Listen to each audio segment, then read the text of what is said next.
Good afternoon. Good afternoon, guys. Can you hear me? Can you see the screen? Yes, sir. All right. So today we want to do some probability. There's really not much to it. Just a few things that we need to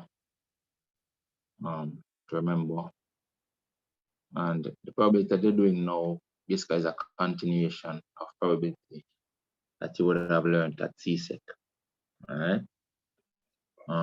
There are just a few additional things that they need to know. All right, I'm gonna basically just give a brief of them, and then we're gonna apply it to the questions. All right. Now, first thing I want to talk about is that you can do probability. You can do probability using your Venn diagram. A lot of probability relationships are connected with your Venn diagram. So probability of A happening is in set A, probability of B happening is in set B, probability of both happening at the same time is in the intersection there. All right. All right. So inside here is A intersect B, as you know. All right, and A union B is the entire thing shaded inside here, A and B together. So this really means A and B. The intersection is A and B. This is probability of A and B occurring, but union is A or B. A or B. A or B. But generally speaking, the probability of, all right, so we have what we call independent events. We have mutual exclusive events. Independent events.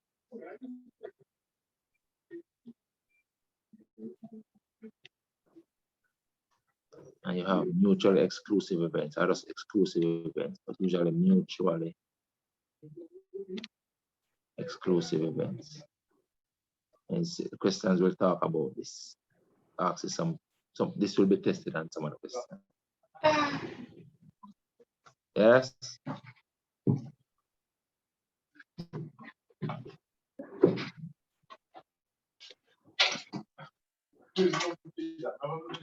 All right. So for independent events, what it is that if two events are independent, if the occurrence of one does not depend on the other one occurring. All right. If one occurring does not depend on the other one occurring. So for example, what is the probability of you going to school might be event A, and the probability of the sun shining might be event B. You going to school is totally independent of the sun shining, but at the same time, both of them can occur. You can go to school and the sun shine, but the sun didn't shine because you go to school, and you didn't go to school because the sun shine. They are independent events, but at the same time, both of them can occur together.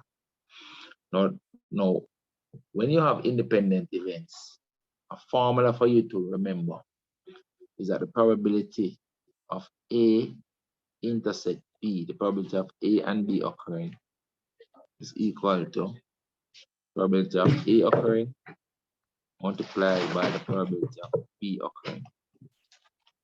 That is it. That's what you need to remember. Probability of A and B occurring is equal to probability of A times probability of B. So if a question asks you to determine if two events are independent, this is what you need to test. Find out if the probability of the intersection is equal to the probability of A times the probability of B. That is all. All right? And that is when there's an intersection and there are values in intersection. That's what this is. Now, mutually exclusive events are events that cannot occur together. They cannot occur at the same time. So what are examples of mutually exclusive events? So one of the main examples that I like to use is when you flip a coin. When you flip a coin and it lands, you either get a head or you get a tail. It is impossible for you to get a head and a tail if it lands on one side. So getting a head, probability of getting a head, and the probability of getting a tail are mutually exclusive events. And in that case, the probability of A intersect B will be equal to 0. So if two events are mutually exclusive, the probability of A intersect B will be equal to 0. So this is what you'll need to show if two events are mutually exclusive. On a Venn diagram, mutually exclusive events are represented by two circles that have no intersection. So if it was a heads and tails situation for flipping a coin, that is what you would have. Or maybe the probability of choosing a number that is even and odd. No number that is even is also odd. So getting a number that is even and getting a number that is odd are mutually exclusive events, because there's no number that is even and odd at the same time. So far, so good, guys? So far, so good? Yes, sir. All right. So these are two things I want you to remember. Now, there's also what we call a probability formula, and it's something that you should know from CSEC.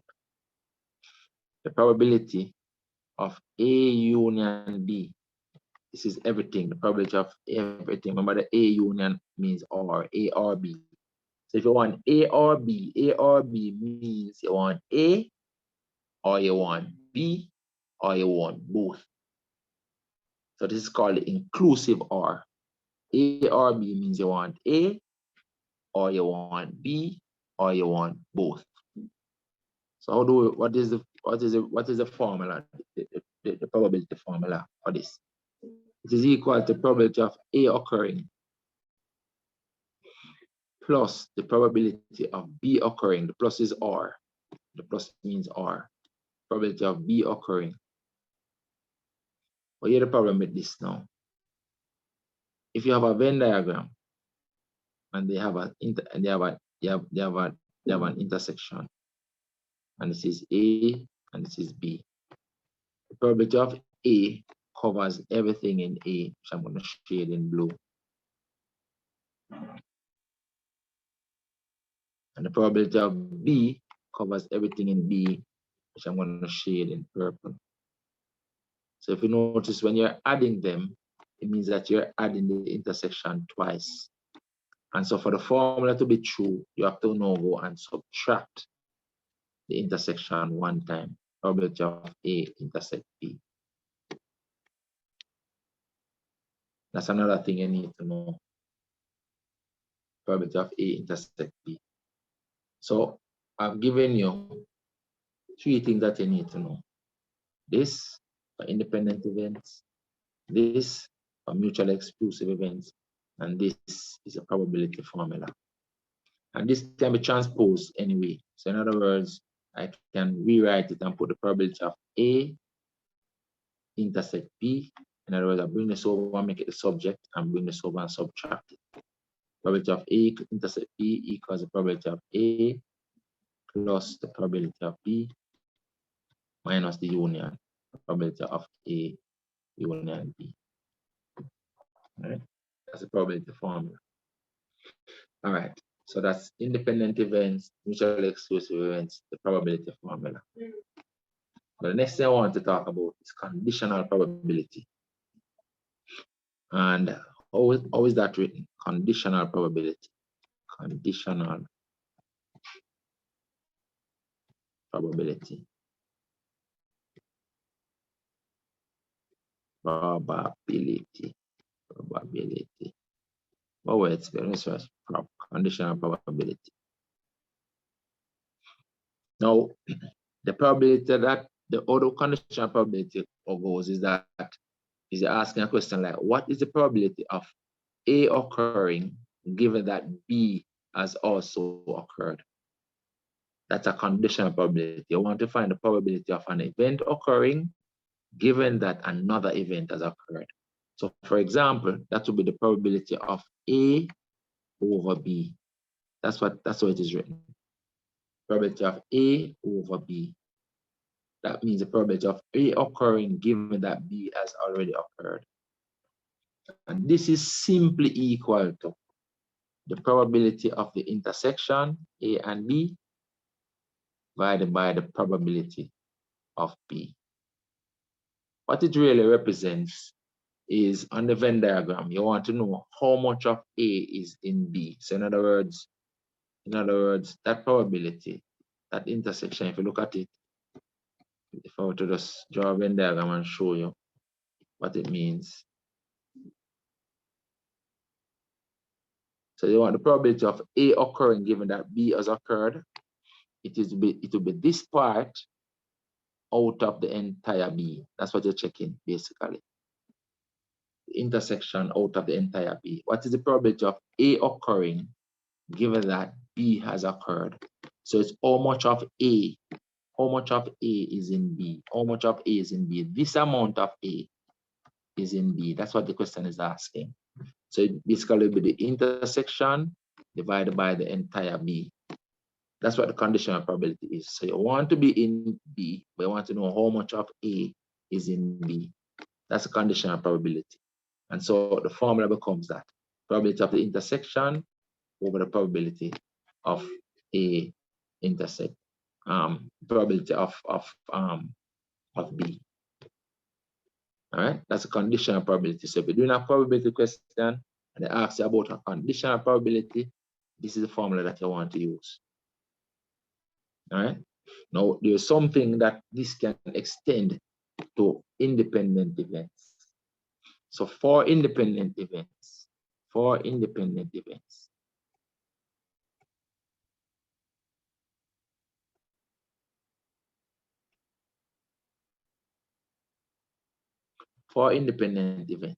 remember that the probability of A intersect B is equal to the product of the probability of A and B.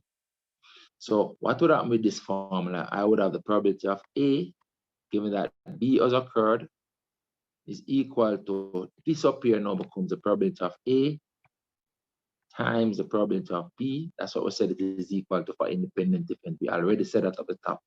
For independent events, the probability of A and B occurring is equal to the probability of A times the probability of B. All right, so we're here now. We're dividing this by the probability of B.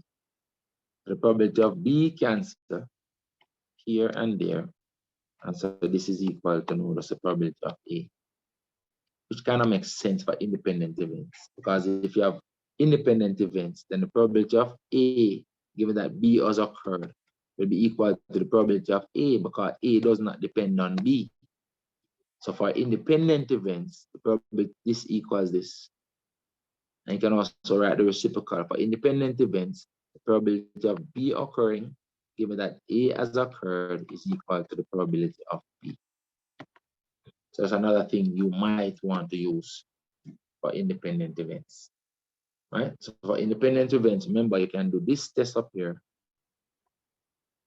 but you can also do this test down here to see if the conditional probability A, B given that A has occurred is equal to B, probability of B, and the probability of A given that B has occurred is equal to probability of A. I know all of this might be abstract, and that's why we have to do some questions. All right. Now, as we do the questions, what I'll do, all right, check it. All right, thanks.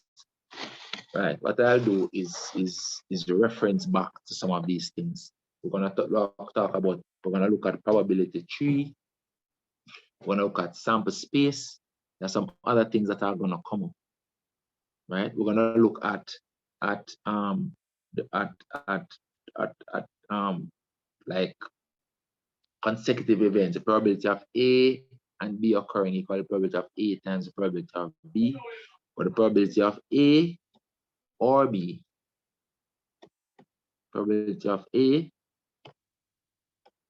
or probability of B, have to add them, it becomes the probability of A plus the probability of B. or the probability of A and the probability of B, you multiply them, it becomes probability of A and the probability of B. So, and you multiply and or you add the probabilities. We just need to do some questions and practice it.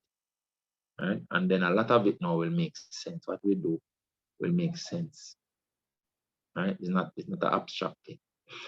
All right, so let's work a couple questions and see. We're gonna put it all together. All right, you have to watch over the video, right? Because I know it's very close to the exam, and I think the best way to deal with this is to actually practice questions. All right, actually practice questions. All right. Let's look at a couple of examples. So we're gonna do some of the past paper questions, but we're gonna look at just the statistics part. We did the probability part. We did the statistics part already. We're gonna do the probability parts now. All right, so let's look at this one. So a vendor has 15 apples on a tray. There are 5 red, 4 green, and 6 green and 4 yellow. That add up to 15. It says a customer requests 3 apples but does not specify a color. So we have to use our smarts on this now, guys. He requests 3 apples, but he does not specify a color. Remember, it can be a red, a green, or a yellow. So he wants 3 apples, but he does not say what color he wants. Determine the probability that the apple chosen contains 1 of each color. The apples chosen contains 1 of each color. Let's look at it now. If it's going to contain 1 of each color, you're going to think of it as you picking the first apple, the second apple, and a third apple. That's how you have to look at it. You're going to pick 3 apples. First apple, a second apple, and a third apple. All right? That's how you have to look at it. Now, there are 15 apples in total. And when he picks the apple, he's not putting it back. He's picking it and putting it in his bag. What are the possibilities? The possibilities are that he's going to get a red, a green, and a yellow, 3 different colors.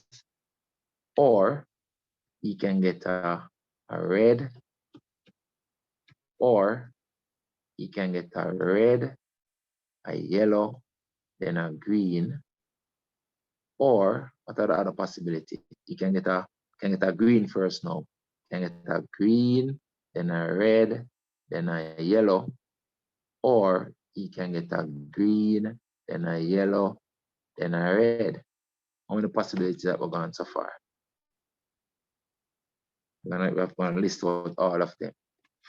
Then now you can get the yellow first. So, or you can get a yellow, then a red, then a green, or you can get a yellow,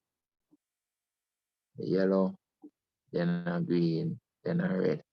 Those are your possibilities. Everybody, can I give it that? Can I give it that, guys? That's the first thing we need to do. All right. So what is the probability of getting a red, then a green, then a yellow? What you do here, you want that. This is an and situation. You want the red and the green and the yellow. So what you have to do, you multiply the probabilities. Remember, you know, you're doing a first pick. When he takes out the red, he's taking out 5 out of the 15. So that's 5 out of 15 first. 5 over 15. All right, so he takes 5 out of 15. The probability of getting a red is 5 out of 15. After I take out the red, it only has 14 left. But out of the 14, there are 6 green. So now it becomes 6 out of 14. This is multiplied enough. And then now, after I take out after I take out the green, you have 13 left now. But then out of the 13, you have 4 yellow. So then that becomes 4 out of 13. So that's this is the probability of getting a red and a green and a yellow. And you multiply the probabilities. Then now you have to add, or means you're gonna add now the probability of getting the red, yellow, green. the probability of getting the red, yellow, green. I could have do it this way too. Remember do it vertical instead. Let's do it vertical. I'm going to do it on the right side. The space here is kind of limited. Let me do it on the right side. Let's write it out again. So it will be red, green, yellow, or still not gonna have enough space, you know, or red, yellow, green, or green next. Green, red, yellow, or green, yellow, red, or what's the next color we're gonna start with? Yellow. Yellow, red, green, or yellow, green, red. 6 possibilities. Let's put them side by side. I think it's easier to show it side by side. I'm gonna add up. These odds means that they're gonna add up all those probabilities. You're gonna add them up. So the first one, this one up here, is actually equal to red, then green, then yellow. Probability of getting a red first is 5 out of the whole 15. 5 out of the whole 15. Then you want to get a green. You're gonna have 14 left, but there are 6 greens in there. So you're gonna get 6 out of 14. Then you want a yellow, but there are 13 left, but there are 4 yellow ones there. That gives you the probability of getting red, then a green, then a yellow. You have to add. This means or means add. You're gonna have to add now this probability. Probability of getting a red, a yellow, then a green. The probability of getting a red is still 5 out of 15. Okay, just start. Multiplied. When you get a yellow now, the yellow is gonna be 4 out of 14 because there are 4 yellow ones. 4 out of 14 times probability of getting the green now is gonna be 6 out of 13. 6 out of 13. You're gonna see that they all come out to be the same, you know. They all equal the same. We have to add up all of them. Then you have this one now to add. Let me make this a little smaller. The space kind of tight. Maybe I should just do it on the right side of the screen. I'm trying to fit it in that space. Just do it on the right side of the screen. You know? All right. Remember, move it to the right side of the screen because the space kind of tight. I don't like to have to be squeezing it up here. I'm gonna do it on the right. I'm gonna shift this over. Let me carry this over to the right side of the screen. I'm not gonna move it, copy it.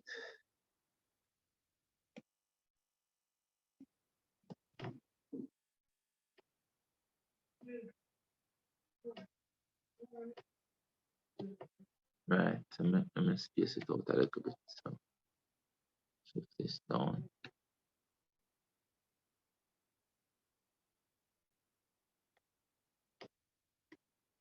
Shift this down.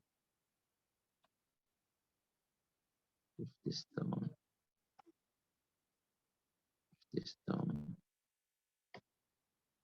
Shift this down. Good. All right. So the probability that you want is equal to this or this or this. So each of the R's is a plus. All right. That's what we're doing. So let me draw a line down here. We should have put them on the right side. Good. So I'm doing next. Or, so that's a plus again.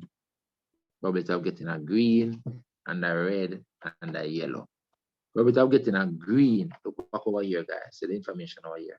6 green out of the 15. 6 green out of the 15. It's gonna be 6 out of 15. And you want a red, it's 5 red, but it becomes 5 out of 14. And multiply again. You want now the yellow. It's 4 yellow. 4 out of 13. Everybody understand that so far? Understand that so far, guys? Hello? Understand that so far? Yes, sir. All right, and then we'll continue. Plus, and you're going to find that all of them going to be the same. They're going to all work out to the same value. And the numerator will always be 654. And the denominator will always be 15, 14, 13. All of them will be this work out to the same value. But the next one will be the green, yellow, red. So the green will be 6/15 times the yellow now would be 4/14, and then the red is going to be 5/13. Then I put in them back. All right. Next one will be plus. This one, the yellow will be 4/15 times. Then you want the red, which is 5/14, and then you want the green, which is 6/13 that is left.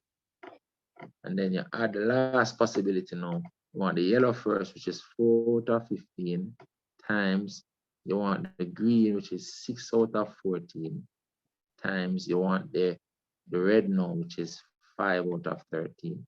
And it's like each of them add to the equal to the same thing. Each of these equal the same thing. Let's write them over here. So it becomes equal to, and you're adding up all of them. So the numerator becomes, I can simplify it down, you know. You can actually simplify it down. You can simplify this down, and all of them will be the same value, because the numerator are all 5, 6, 4. The denominator is all 15, 14, 13. All right, so that's, you can work actually just simplify it down. So the numerator becomes 5 times 6 times 4, 120. And the denominator is 15 times 14 times 30, which is 2,730. And adding the same value here, so the same value plus the same value plus the same value plus the same value plus the same value. 1, 2, 3, 4, 5, 6. So it becomes equal to 6 times, by adding it 6 times. 6 times 120 over 2,730. That becomes the answer. If I work it out, 6 times 120 divided by 2,730. So that's 0. Can leave it as a fraction. If a fraction it works out to, can leave it as that. Let me get it. With the calculator. 6 times 120 over 2,730. Leave it as a fraction. Let me get a calculator. Let's see.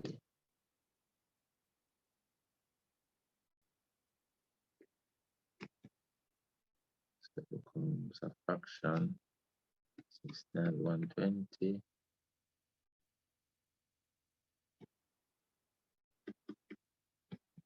over 2,730. So I can put that back as a fraction. It is 24/91. Reduces to 24/91. 24/91 becomes the answer right here. The fraction. All right, 24/91. What I go to that? What I write to that?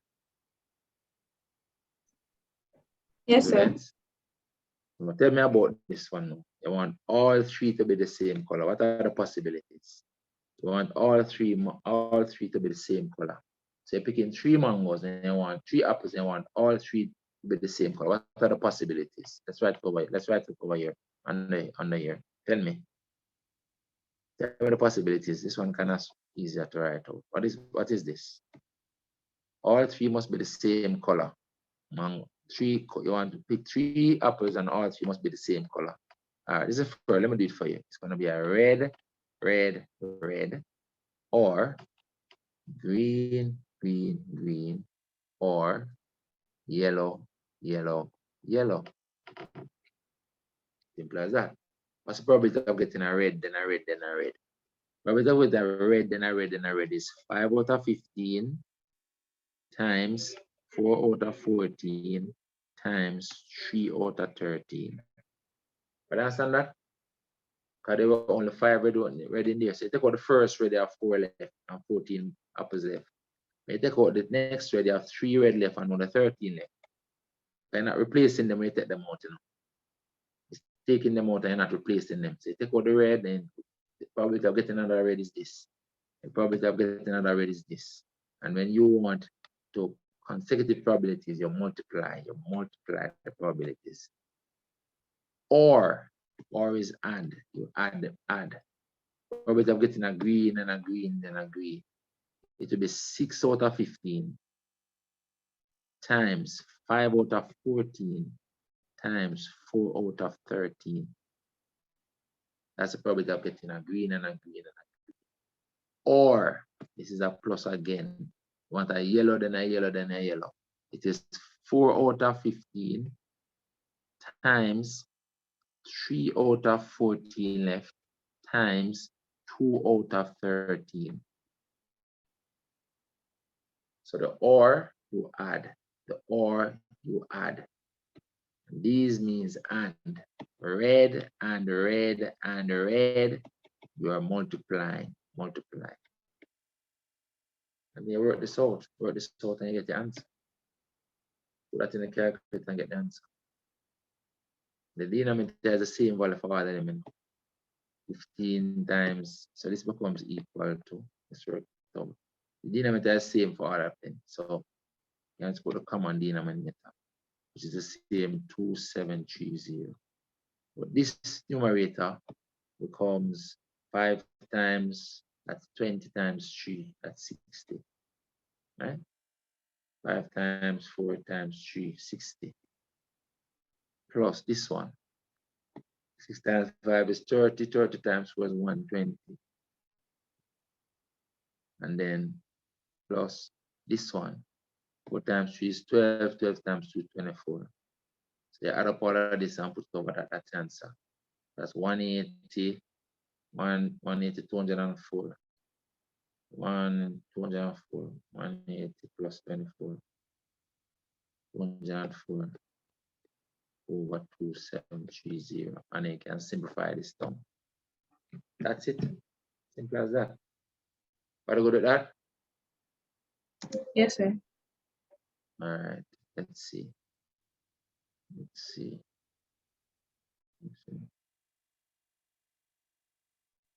All right, so let's see, there's another probability. All right, that's one finished. That's the only probability on this question. That was the 2019 paper. And the rest of it is statistics, right?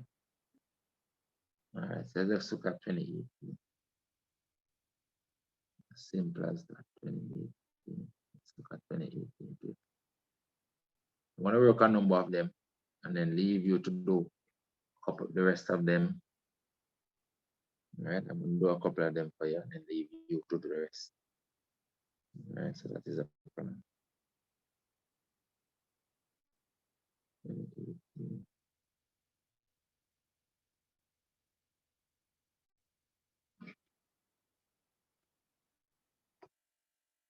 All right, let's look at 2018.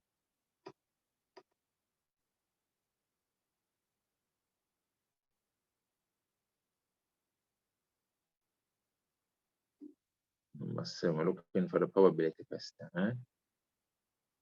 All right, let's look at this.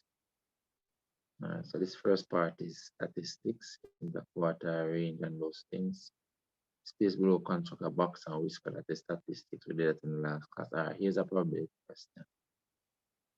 All right, and this wants us to draw a tree diagram. Now, a tree diagram is a diagram that you draw to show like a continuation of probabilities from one event to the next.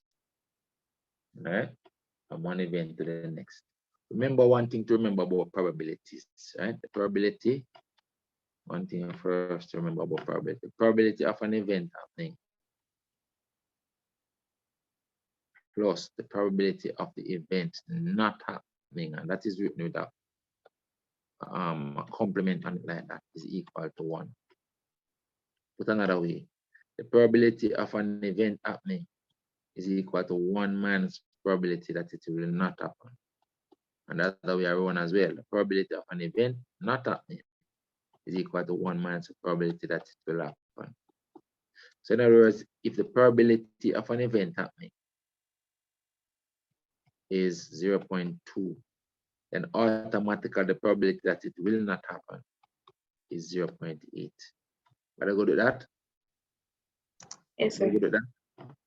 Another thing to remember about probabilities that we learned from CSEC is that the sum of all probabilities must be 1. Probability of A plus the probability of B plus the probability of C. If they're all related, plus any number of other probabilities that are related out of the same total must equal 1. Can't be more than 1. Another thing we must remember about probability, probability of an event happening is less than or equal to 1, greater than or equal to 0. So this is if it never ever happens, and this is if it is certain to happen. But that is the range of which a probability and put 1.5. Probability of something cannot do 1.5, for example. So either between 0 and 1. If it is 0 means it can't happen. If it is 1, it will happen for sure. All right. So we did that because we're doing the probability tree. All right. So this question says, inside A, C are applied A, B, or C, and they're applying them to these lots. Q, R, and S. It says the same crop, the probability of a group of farmers will select A, B, and C are 40, 25, and 35%. So probability that they will select A, B, C is these probabilities. These are the probabilities that you're starting with. All right. Now remember, if they don't select them, the probability of not selecting A would be 60. Probability of not selecting B would be 75. Probability of not selecting, no, this is B. Probability of not selecting C would be 65. If we wanted that, we might not want it, we might not need it. All right. It says the probability of insecticide A is successful is 0.8. And so the probability that it is not successful is 0.2. Probability of B being successful is 0.65. So probability of it not being successful is 0.35. Because the total probability must be 1. The probability that C will be successful is 0.95. The probability, therefore, of it not being successful is 0.05. And I want us to illustrate this on a probability tree. They say illustrate information on a probability tree. So the first thing is that we want the probability of getting the A, the B, or the C as the first channels. We only want the probability of getting the A, the B, or the C to start with. So there are 3 possibilities. So we're gonna put a channel for A, a channel for B, and a channel for C. So this is the probability of getting an A. Probability of getting A, of using A is 40%, or you can write 0.4 or 4/10, which is 2/5. That's why it's 0.4. Probability of getting a B, probability of getting a B is 0.25. That's the probability of getting B. Probability of getting B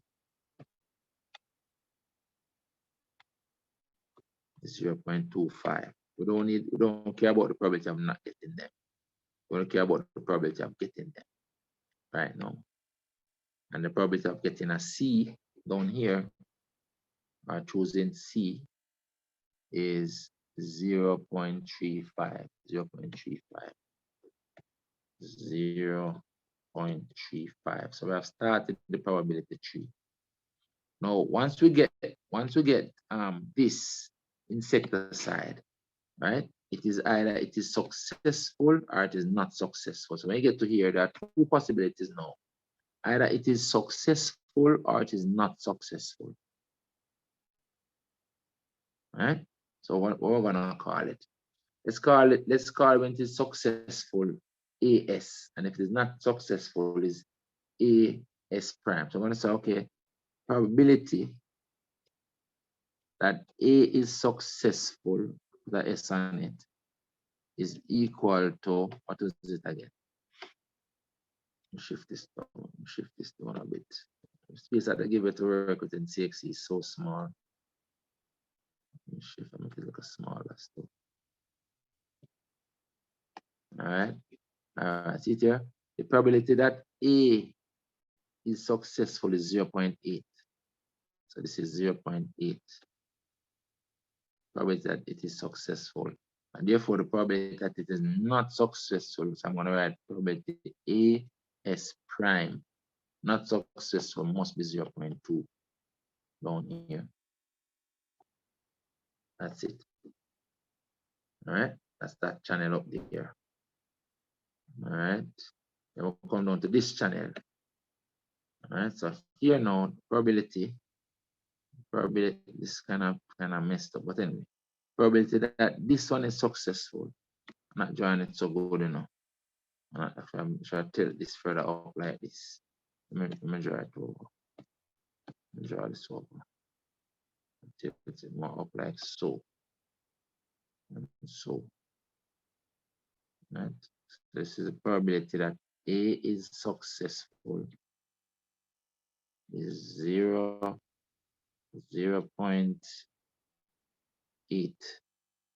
52 0.8. The probability that A is not successful is 0.2. All right, so we'll put them at the end afterwards. Then this one now, the probability B successful or not successful. Probability that B is successful is, what is it? 0.65. 0.65. And so the probability that B is not successful complement is 0.35. Total probability must be 1. This is 0.65. Here's 0.65. Now come to the last one. C. Probability that C is successful. I'm going to put it here. Probability that C is successful is 0.95. 0.95. But the probability that it is not successful, probability that C is not successful complement must be 0.05. That must add up to 1. And then what we can do, we can put the combined probability out here by multiplying them up. So to get the final probability up here, which is meaning get the probability of A and is successful, you multiply these two. That's what goes on the end of this. Right? Probability that is A and that it is successful is at the end of up here. The probability that it is A, but it is not successful, you multiply those two things and put it here. Then you have the probability that B is selected and it is successful, you multiply them and put the value here. The probability that you get a B that is not successful, you put it down here. Then you get a probability of getting a C that is successful, you multiply them and put it here. And the probability of getting a C that is not successful, you multiply them and you put it here. That's what we want to do. So let's complete it. Right? Let's complete the probability tree. So we're going to work them out. Multiply this times this. 0.4 times 0.3. 0.4 times 0.8. What is that? 0.32, right? This is 0.32. This is the probability of getting an A that is successful. And we'll multiply these two now, this and this, to get the probability of getting an A that is not successful. 0.4 times 0.2. This one is 0.08. That is getting an A that is not successful. Then multiply them and get that. Then I come in here now, this and this. Probability of getting a B that is successful. So that is 0.25. 0.25 times 0.65. This one is 0.1625. That's getting a B that is successful. And getting a B that is not successful, which is 0.25 times 0.35. that is this times this, getting a B, and that it is not successful, 0.0875. The probability of choosing insecticide C and it is successful, you multiply those two. That's 0.35 times 0.95. All right, so that works out to be 0.3325. Then probability of getting a C insecticide and it is not successful, you multiply those two. And it is 0.35 times 0.05. That becomes 0.0175. That's your tree diagram, something like that. All right. It says now, an insecticide is selected at random. The probability that it is unsuccessful. Unsuccessful. So to get the probability that is unsuccessful, it means that, let's write it, unsuccessful, put them in blue. So it is either this one, or this one, or this one. That is the unsuccessful ones. And you add them. Right? Probability that is unsuccessful is one of those three. Either it is A and it is unsuccessful, B and it is unsuccessful, or C and it is unsuccessful. That's what it is. Right? So here is either probability that it is this probability is equal to probability that it is A and it is also unsuccessful, or the probability that it is B and it is a B that is unsuccessful, or the probability that it is C and the C is also unsuccessful. So those three that I have circled up there, so it becomes 0.08 plus 0.08, 0.0875, or is plus 0.0175. I add up those, and that is the answer. That is the answer. So it's 0.08 plus 0.0875 plus 0.0175. So it's 0.185 is the probability that I get one that is not successful. As I get B that is not successful, I get a either I get A that is not successful, or I get a B that is not successful, or I get a C that is not successful. That is it. How that look, guys? Understand that? Yes, sir. All right. Let's look down here now. So this one says a regular six-sided die is tossed 2 times. That six-sided die is tossed two times. So that six-sided die, you know that it gives it a number 1 to 6, right? It gives it a number. The number is 1 to 6. It says catch the probability of obtaining a 5 on the second toss, given that a 5 was obtained on the first toss. Remember, you know, it is one die. It is one die. So probability of getting any number is 1 over 6. Because 1 out of 6 is the chance of getting any value. All right? 1 out of 6 is the probability of getting any value. All right. So the probability of getting a toss on a 5 on the second try, given that you got a toss on the first try. Now let's say the probability of getting a toss on the first try is the probability of A. And the probability of getting a 5 on the second try is the probability of B. What this question is asking is, what is the probability of getting an A, probability of getting the probability of getting a B, given that we got an A? That's what that is asking us.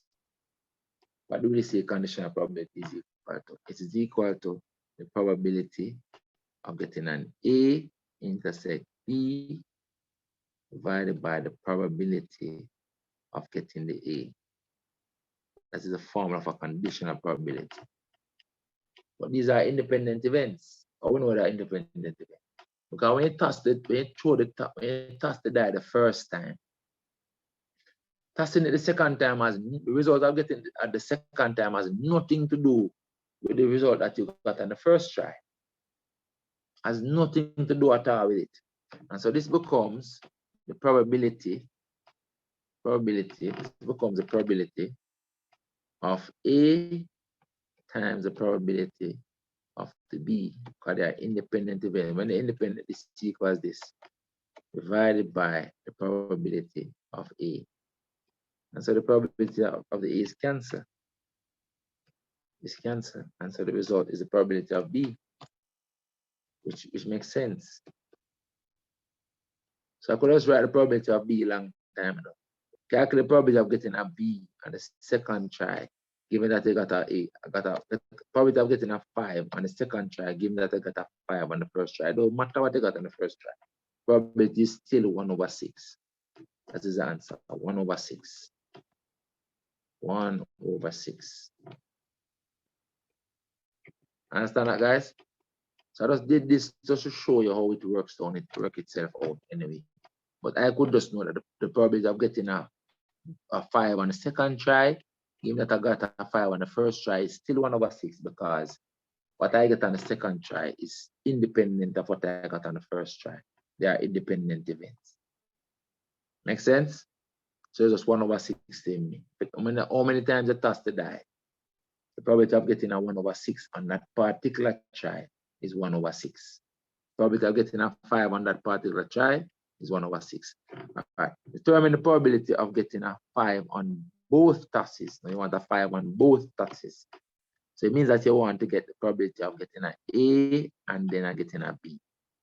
A followed by a B. So that one now equal to the probability of A times the probability of B. Okay, you want to get an A and a B. So that becomes 1/6. And then now you want to get another 1/6. So you want to get it's like if you put a tree diagram to show the tosses. The probability of getting an A 5 on the first toss. You put a tree diagram and you do the probability of getting a 5 on a tree diagram. Probability of getting a 5 is 1/6. Right? And you have a second toss. Probability of getting a 5 again is still 1/6. So therefore the probability of getting a 5 on both tosses is 1/6 times 1/6. I want it on both tosses. I want it on the two of them. So 1/6 times 1/6, which becomes 1/36. That's probability of getting a getting a 5 and getting a 5. Before I could call it probability of getting a 5, no matter. I call A the probability of getting a 5 on the first toss, and B the probability of getting a 5 on the second toss. So there's 1/6, 1/6. But understand that? Yes, sir. Now this says now explain why the answer part in the two parts are different. Why are they different? Why are they different? Because this will get 1/36.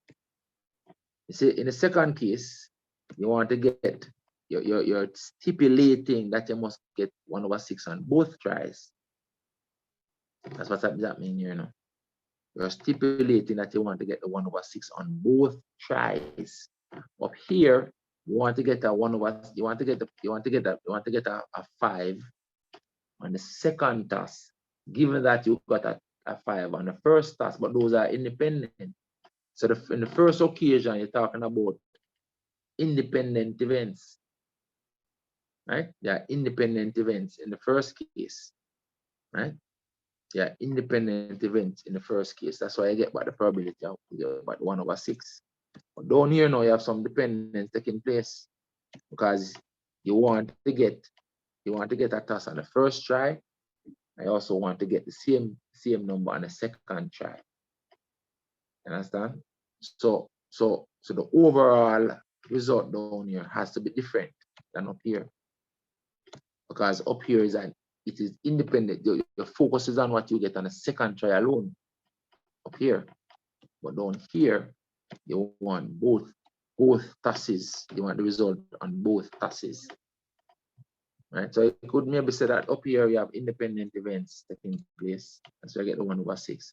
But down here, no, the events are really independent based on what they wanted. They wanted both, they wanted the 6 on both tries. They could maybe state something like that. Right? I would say in the first case, we have independent events. Right? Down here, you want the 6 to be on both tries. Both tries. But up here, you want the 6, you want the 5, not the 6. I keep saying 6. You want the 5 on the second try, given that you got a 5 on the first try. But getting a 5 on the second try is independent of the 5 that you get on the second try. And getting a 5 on the second try is independent of the 5 that you got on the first try. And that's why the answer up here is just 1/6. But down here now, you're working on the probability of getting the 5 twice. Right? So the probability is much harder to get a 5 twice. Right? So that is what I would say, something like that down here. Understand that, guys? Understand that? Hello? I'm to say some more about Sir, can explain that again, please. All right. Hold on a second.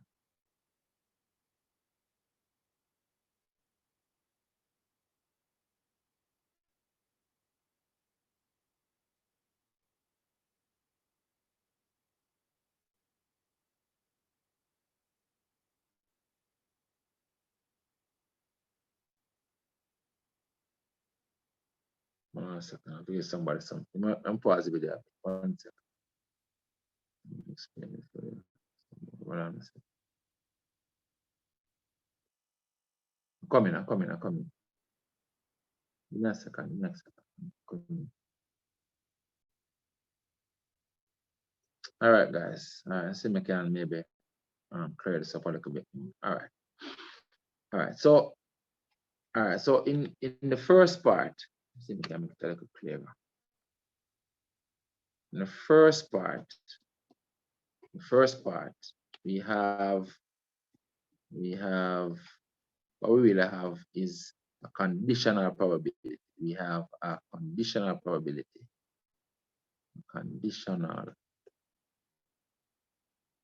probability. What it is of independent events. Independent. We have we have conditional probability of independent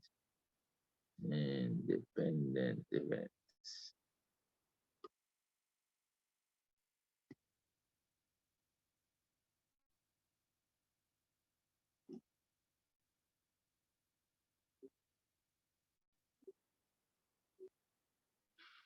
Right? I'm gonna call they independent events. Call they independent events, but I was saying that the occurrence of the second one, the occurrence of the second one is not affected by the occurrence of the first one, right? So the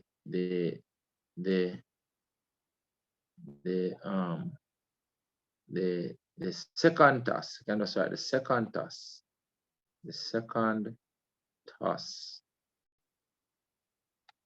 is not dependent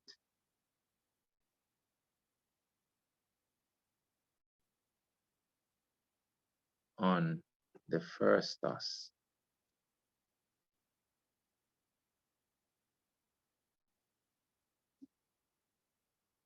And that is why the conditional probability, which is the probability of B, given that A has occurred, worked out to be the probability of B, because we had independent events. In the second one, what we have was a combination, right? Combining two independent events, right?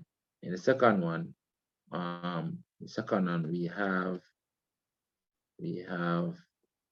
are combining. Second one, we are combining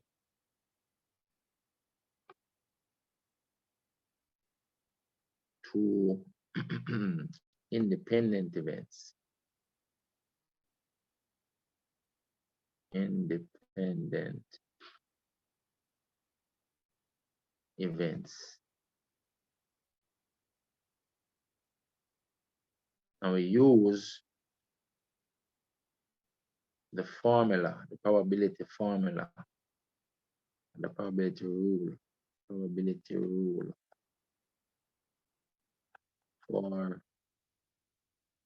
combined events. Combined events.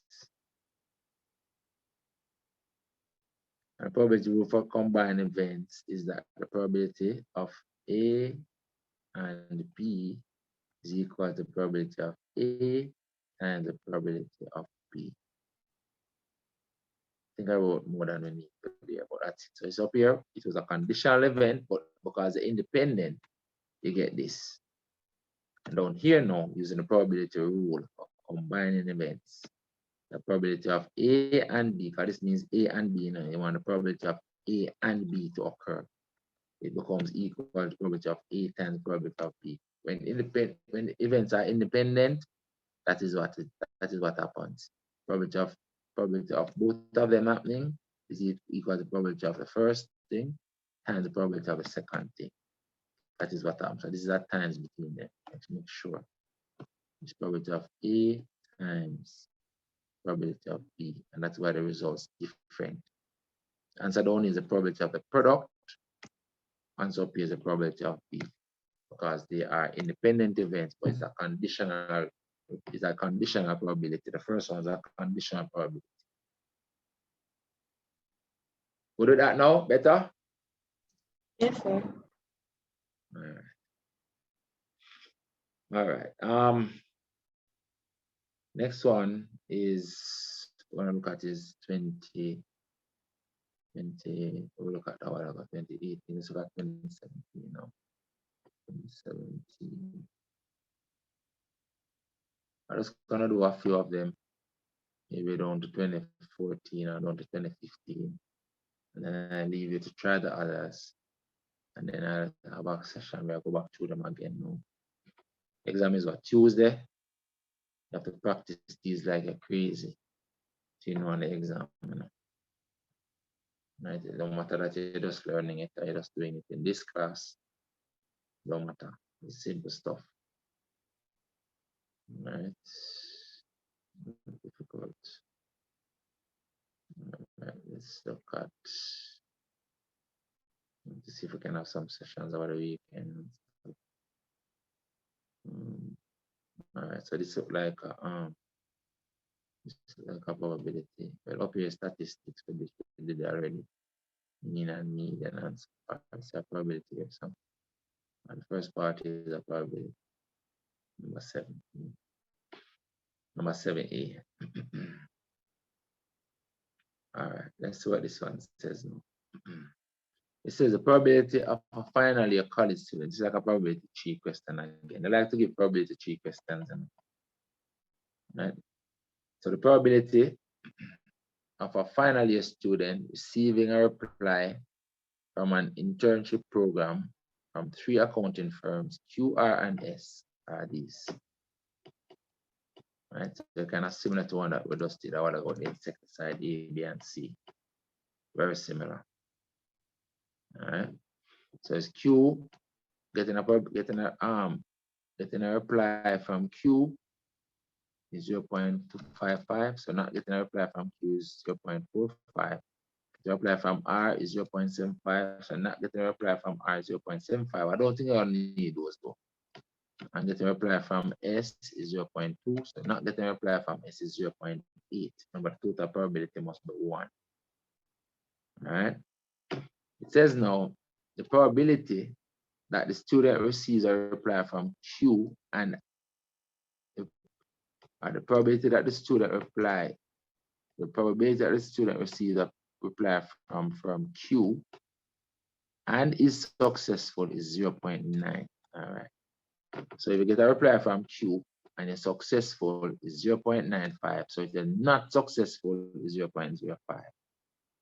Probability that each student receives a reply from R and S and is accepted is 0.3. So these two giving you the same probability of being accepted, 0.3. So not accepted is 0.6, no, 0.7 from those two. Then it wants us to draw a tree diagram. Okay? I like to draw the tree diagram questions. All right. So we don't need the probability of not accepting, because all of this is about not accepting the probability. All of this is about getting the internship, right? It's just whether it is accepted or not. All right. So we're starting out with probability of getting Q, R, or S. That's where we start out. We don't need the not Q, not R, not S. That don't come into play. All right. So we're gonna start and say, okay, Q, R, S. So we're gonna start Q, R, S. So the probability that you get a reply from Q is 0.55.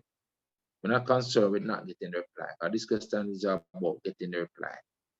Probability of getting a reply from R is 0.25. We're not concerned with not getting the reply, so we're not gonna bother to show that. Right? If you're concerned about not getting the reply, you have to show another arm with 0.75, right? From the R, but that's not necessary no more. And then the probability of getting a reply from S is 0.20. So not getting a reply from S is 0.8. We don't need, because we're not considering what happens if you don't get a reply. All right, but this question was all about getting reply. It's just a matter of where you get the reply from. All right, but this is a little smaller. Space kind of small for these things, but maybe you write small in the exam and can fit it. All right, let's know.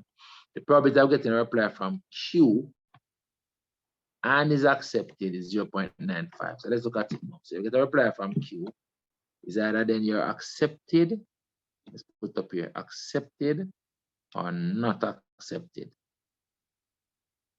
Accepted or not accepted. So let's say down here, up here is QA, probability of getting a Q and accepted. Kind of small enough. And I don't have a lot of space. Make it so. Okay, make it so. Okay, make it so. This way and that way. Let's make it like that. All right, so we're going now the probability of that it came from Q and you're accepted. I write it like this, accepted from Q. That is what? 0.95. 0.95.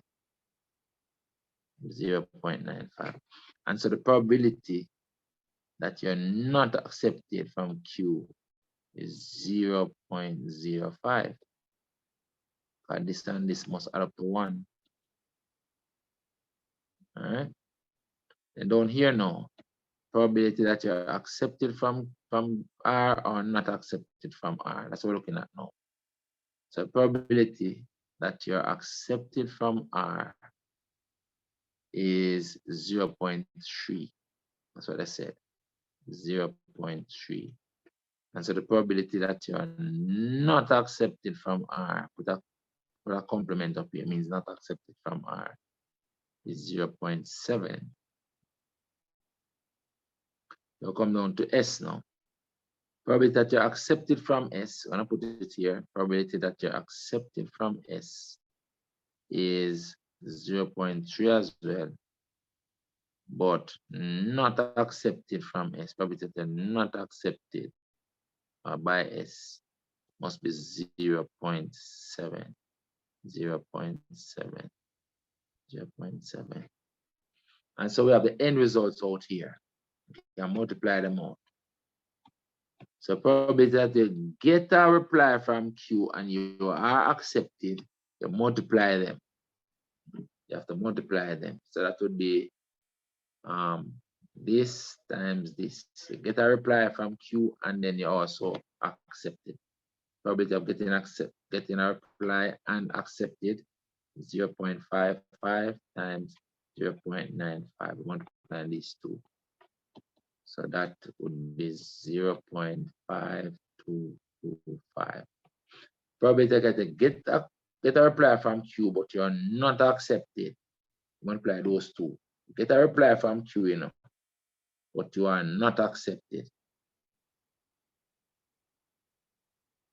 So multiply those two, we get 0.025.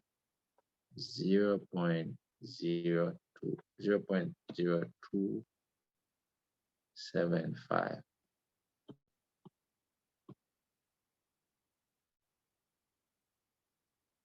Then on here now you get a reply from R and you're accepted.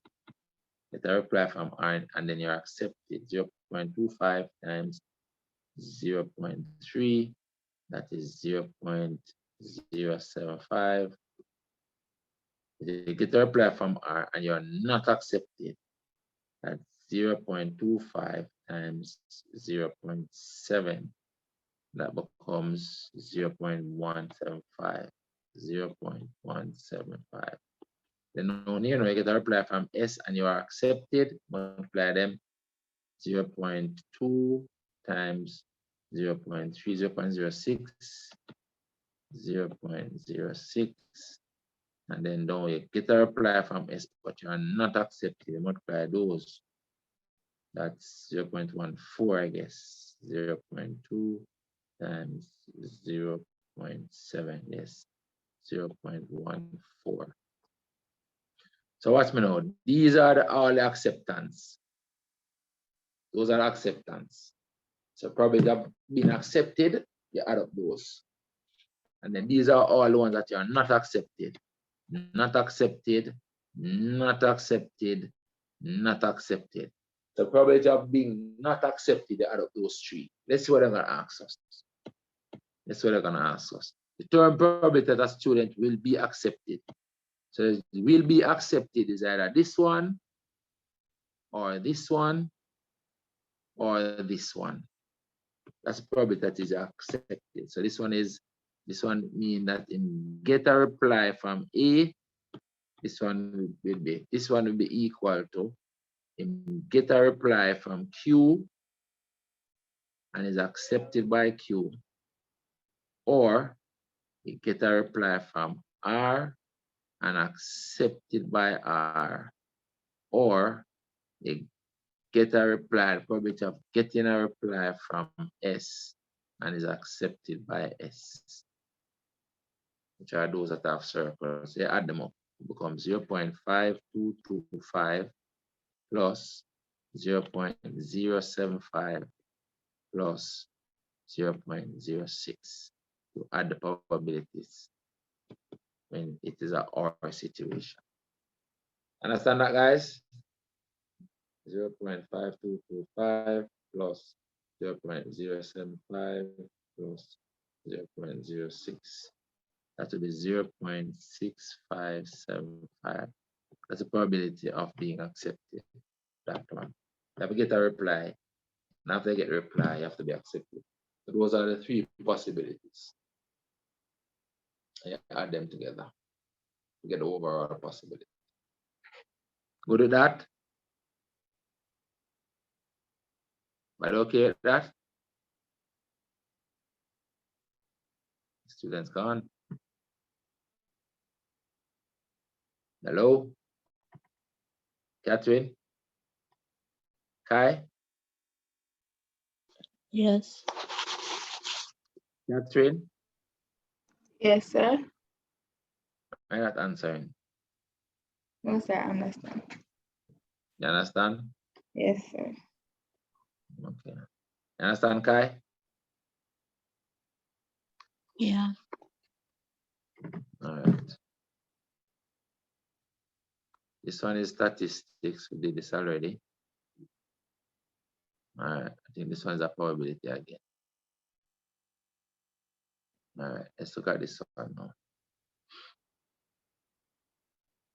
All right, so this one says, a school cafeteria sells 20 chicken patties, 10 lentil patties, 25 saltfish patties, right? That's the total of 20. Hold on. The cafeteria says, oh, 20 chicken, 10 lentil, and 25 25 saltfish. I have to add them up to show the total, right? Add them up, but add up to this and that plus that. That's 55. So there are 55 patties in all. 55 is the total patties that they're selling. All right, they do that daily. They say on a particular day, the first student ordered 2 patties but did not specify the type. The vendor selected 2 patties randomly. The vendor randomly selected 2 patties. Calculate the probability that the first patty selected is saltfish. What's the probability of selecting a saltfish as the first patty? Easy.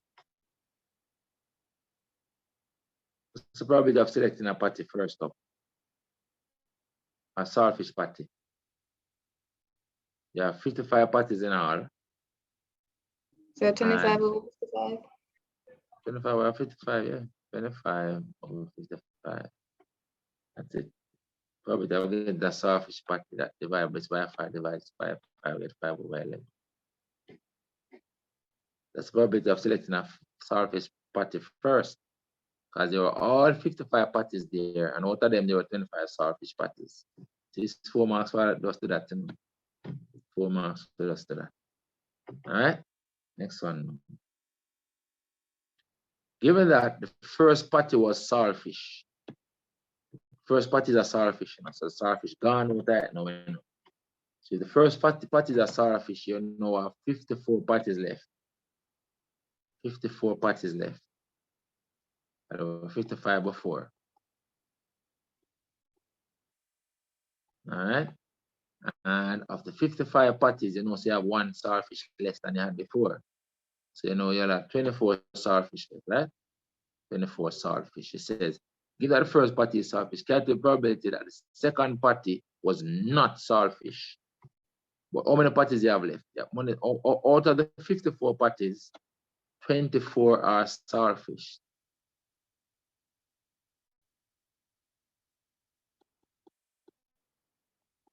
And if 24 are saltfish, it means that 30 are not saltfish.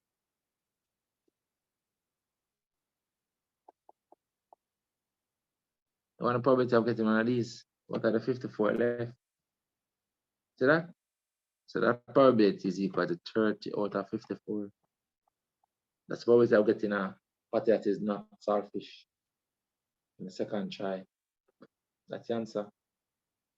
Let's record them. This can divide by 6, don't it? And get 9. And this is divided by 6. Give me 5. 5 over 9. 5 over 9. That's it. Understand that? Yes, sir. All right. Let's see if we can do another one. Much people do so far? 2019, 2018, 2017. That's 3.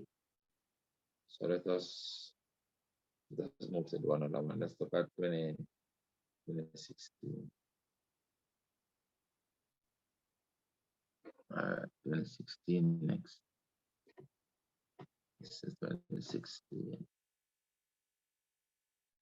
I want to do a sample space question. I don't see any yet where you have to do a sample space. Some of these questions you only need to see them done one time, you know. Some of these questions you really only need to see them once. Not complicated. 2016. The sample space question. I want to ask us about sample space.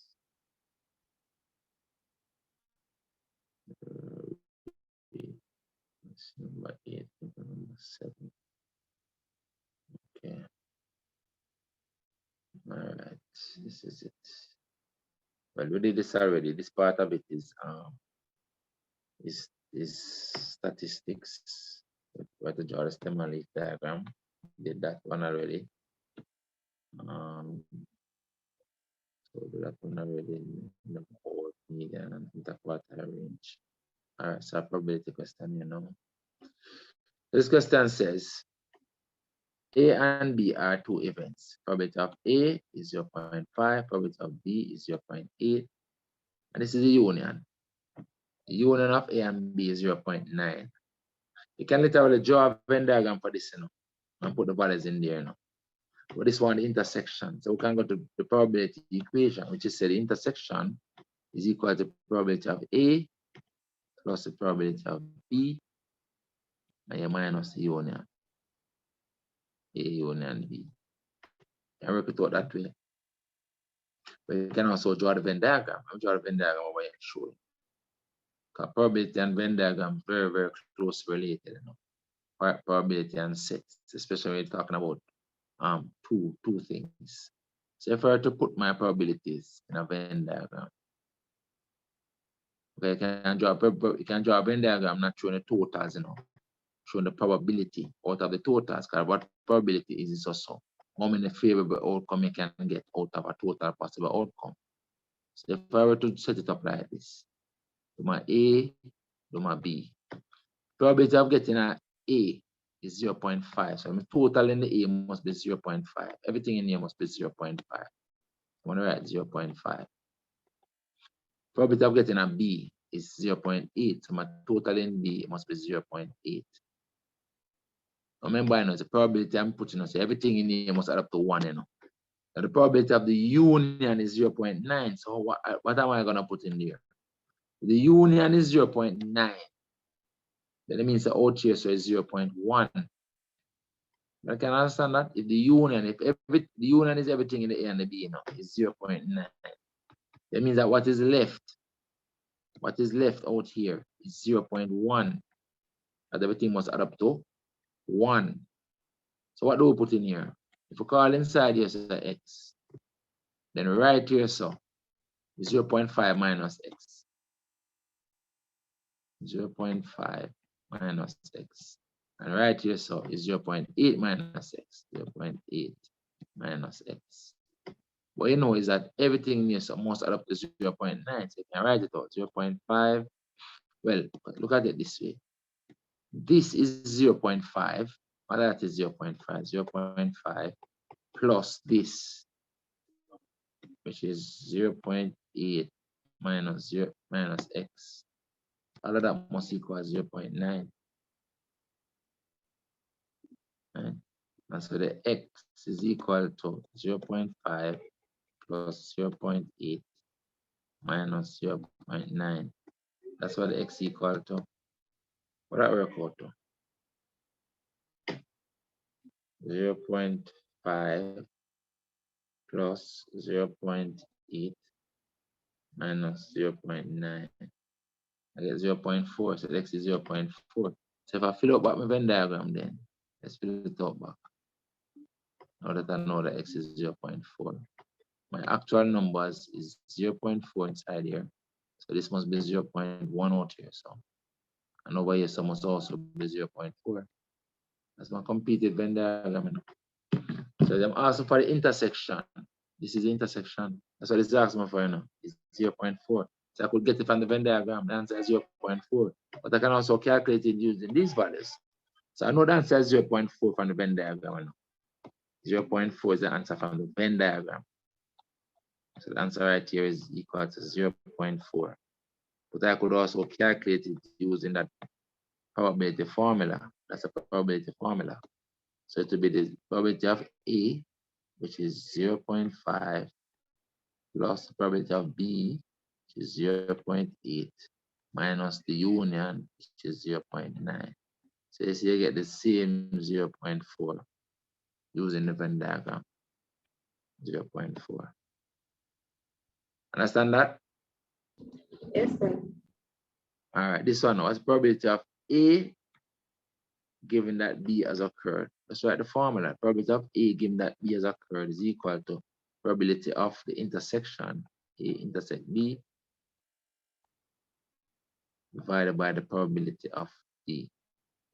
Because B is under here, put it under here. So it is the intersection. It is how much of A is in B. So basically, it's the probability of getting this, you know. Basically, look at it.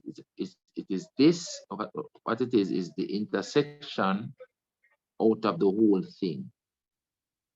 It's how much of the intersection is inside it. That's what it is, you know. How much of the intersection, how much of A. This is the amount of A that is in B.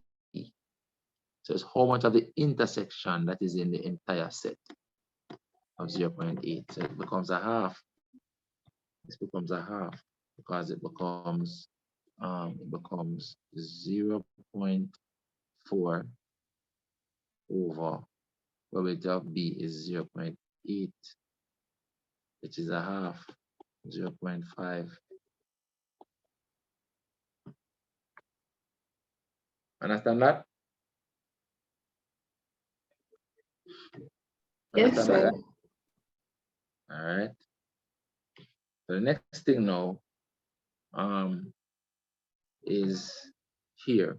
State given reason whether or not A and B are independent. So how can we test if A and B are independent? How can we test if A and B are independent events? We want to know if they're independent. What do we have to do? What did we say happen when events are independent? The formula I gave you earlier. When events are independent, you have to remember the probability of A intersect B will be equal to the probability of A multiplied by the probability of B if they are independent. And that's all you have to do. Just check that. Another thing, another reason why they are independent. If they are independent, another thing you can check. Or they are independent, then this condition, probability of A, given that B has occurred, will be equal to the probability of A. To work out the probability of A. Because if they're independent, then A does not depend on B. So they're independent, this happens, or this happens. So let's test it. We know the probability of the intersection is 0.4. If they are if the events are independent, then this will happen, right? This will happen. This will happen. This will happen. This is true. This is true. Or this is true. Or this is true. One of the two of them. Anyone they prove you're good. If the events are independent, then this is true or this is true. So let's write them out and compare. Now the probability of A intersect B. So we're doing the test now, testing it to see if it is true. We worked out a while ago. We worked it out up here. No, we're giving it. No, worked it out. Teacher will just work it out. And it came out to 0.4 right here. It is 0.4. And we're going to multiply these two now and see what they get. So the probability of A times the probability of B. Work out what we get. The probability of A is 0.5. Probability of B is 0.8. So multiply 0.5 times 0.8. And that is equal to 0.4 as well. So yes, therefore yes, they are independent. So yes, they are independent. A and B are independent because them satisfy that independent rule. Independent. You can test on this one as well. Right? So if they are independent, then the probability of A, given that B has occurred, will be equal to the probability of B. So if independent,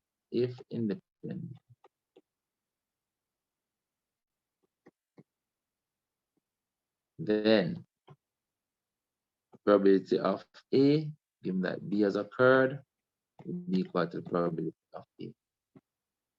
Now, what did we work out? Now, probability of A, given that B has occurred, is actually equal to 0.5. See, it works out over there already. And the probability of A, what's the probability of A equal to? Also 0.5. These two equal. So yes, because them equal, they are independent. If they were not equal, then the events would not be independent events. As simple as that. Remember, guys, for mutually exclusive events, the intersection is equal to 0.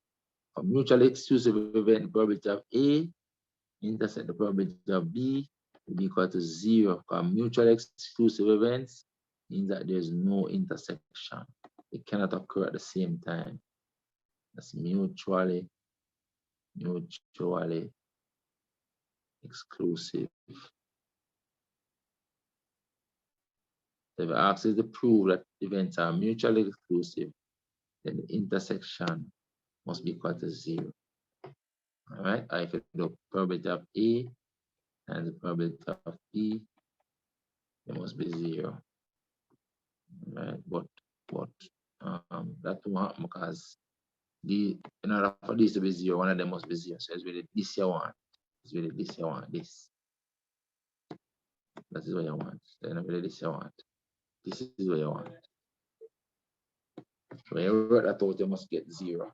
Well, what you can do is remember that this now is equal to the probability of A plus the probability of B minus the probability of the union.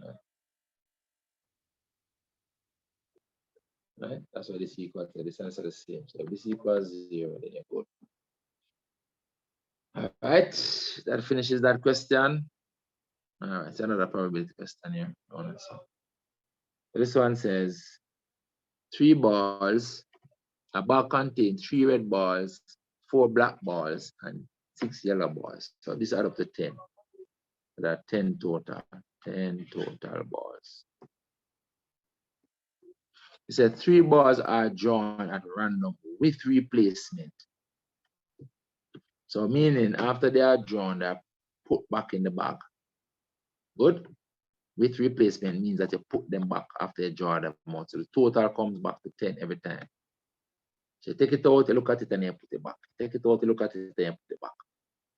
If it was without replacement, it was like a question that we did earlier with the person was choosing the apples. So not choosing the apples, so not putting them back. That one is without replacement. All right, so anyway, it says find the probability that the balls drawn are all the same color. What are the possibilities for them to be the same color? Is either you get a red, or you get a black, and a black, or you get a yellow, then a yellow, then a yellow. I remember you're replacing the balls, you know. So probability of getting a red and a red and a red is short at 10. You put it back, you're gonna get short at 10 again. You put it back, you're gonna get short at 10 again. Those are the possibilities of getting 3 reds with replacement. Then for the black, how many blacks are there? 4. So they're gonna get 4 to the 10. You put it back, you're gonna get 4 to 10 again. You put it back, you're gonna get 4 to 10 again. Those are the possibilities getting 3 blacks. Or you can get 3 yellows. So you're gonna be short of the 10. You put it back times short of 10 again is the probability. Put it back, another short of 10. I wrote this out and that is the answer. This becomes 9 over 1,000 plus this becomes 64 over 1,000. Put 100. And this becomes 9 over 1,000 again. So they add up those and I get the answer. That is 18.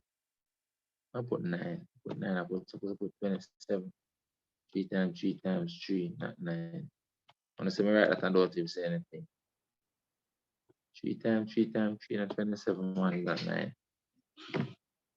27 and 27 is 54. 54 and 64. The 50 and the 60 is 110. 104 is 8. That's 118. Over common denominator of 1,000. And that can be simplified further. You divide this by 2 and divide that by 2. Divide this by 2. We get 58. Half of that is 59. Half of the 18 is 9. Half of the 100 is 50. 59. Half of this is 500. 500. That's it. 20. 16. All right. Let me look at 2050. I'm going to leave the rest for you to do, you know. I'm going to have to do some on your own. All right, and then send me answers and we can talk about it. So 2015 next. So far, so good? So far, so good, guys? Yes, sir. Right.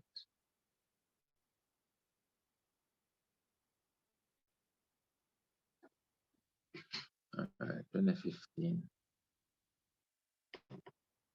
2015. And I'm going to leave the last 3 for you to do. All right, I have the papers already. I hope this one has a sample space in it. I don't know the sample space question in it. Just show you a deal. It's quite simple. Sample space basically is a full set of values that you can draw from. You know, that's what the sample space is. It's in a simplified way, you can say that.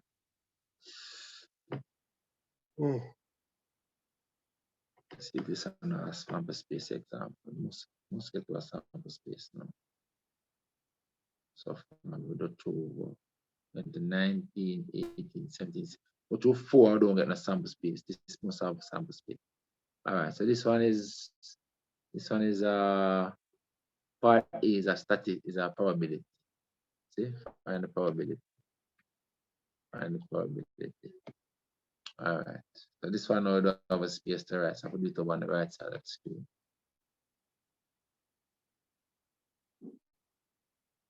I'll be kind of slow.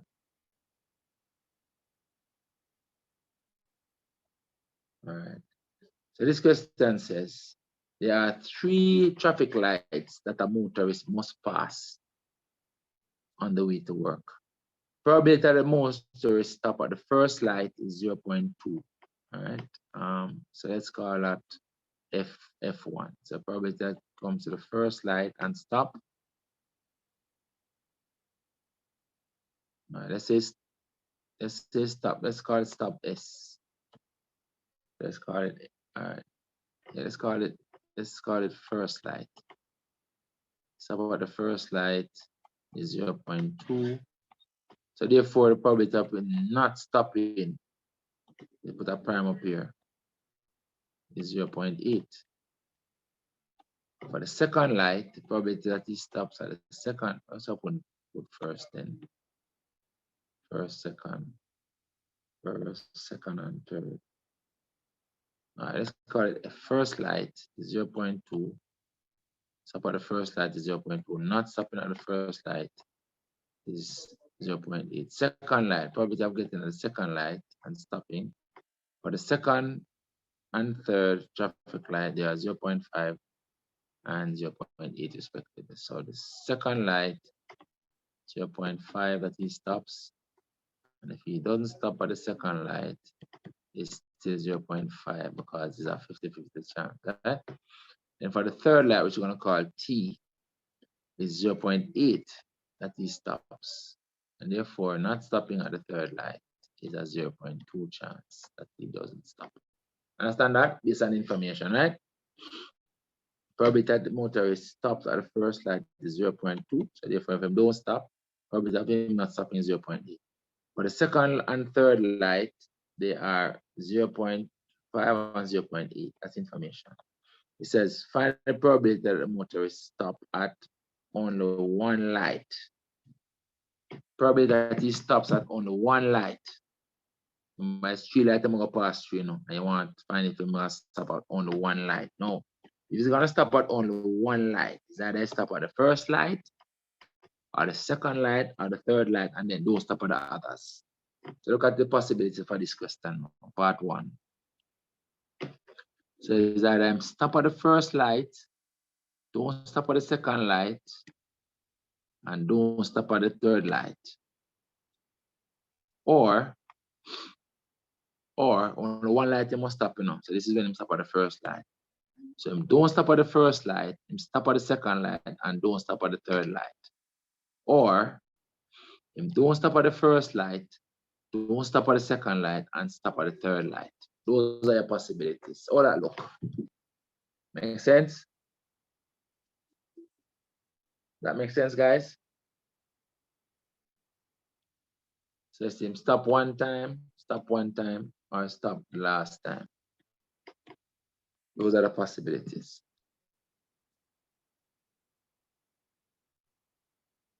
You get that? Yes, sir. All right. So this one is going to be 0.2 times, don't stop at the second light is 0.5, don't stop at the third light is 0.2.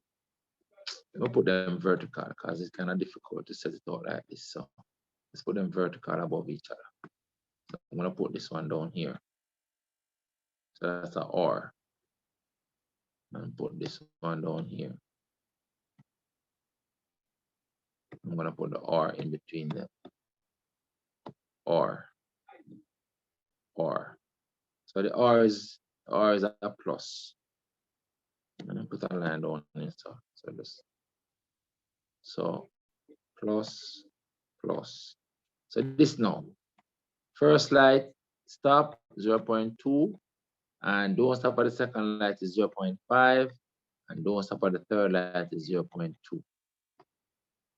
Or plus, don't stop at the first light is 0.8. But then stop at the second light, which is 0.5. And then don't stop at the third light, which is 0.2. Or it's a plus. Don't stop at the first light, which is 0.8 times. Don't stop at the second light, which is 0.5 times. Stop at the first light, which is the third light, which is 0.8. So working those out. Add them up and you're good. Right? You add up these, you work this out, work that out, and then you add them up. And that is the answer. I'm gonna move this over.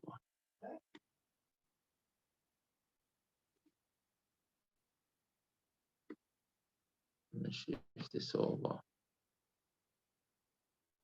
This guy has worked those out and add it up, man. I don't have to do that. Do I have to do that? 0.2 times 0.5 times 0.2. This becomes 0.02. This one, this is 0.4. 0.4 times 0.1 is 0.16. 0.8 times 0.8 times 0.5 times 0.2. 0.08. Oh, but this is 0.1, right? And down here now is 0.8 times 0.5 times 0.4. 0.8 again. That is 0.32. And you add them up. So you get 0.02 plus 0.08 plus 0.32. That is 0.42 is the answer. That's the probability that it stops at only one light. All right, guys. Very good at that. Next one, stops at least two. Stops at least two lights. Now, at least two means 2 or 3. Stops at least 2 lights. That means that it stops at 2 or 3 lights. That's what that means. What are the possibilities? So I want him to stop at 2 lights or all 3 lights. That's what I mean by at least 2. Let's work it out. Let's look at the possibilities. All right, so it's gonna stop at least 2. I'm copy about the individual probabilities down here. So I can look at them. Copy that, paste it down here. See, a lot of these things kind of common sense, and at least 2 means 2 or more. Just work out the possibilities.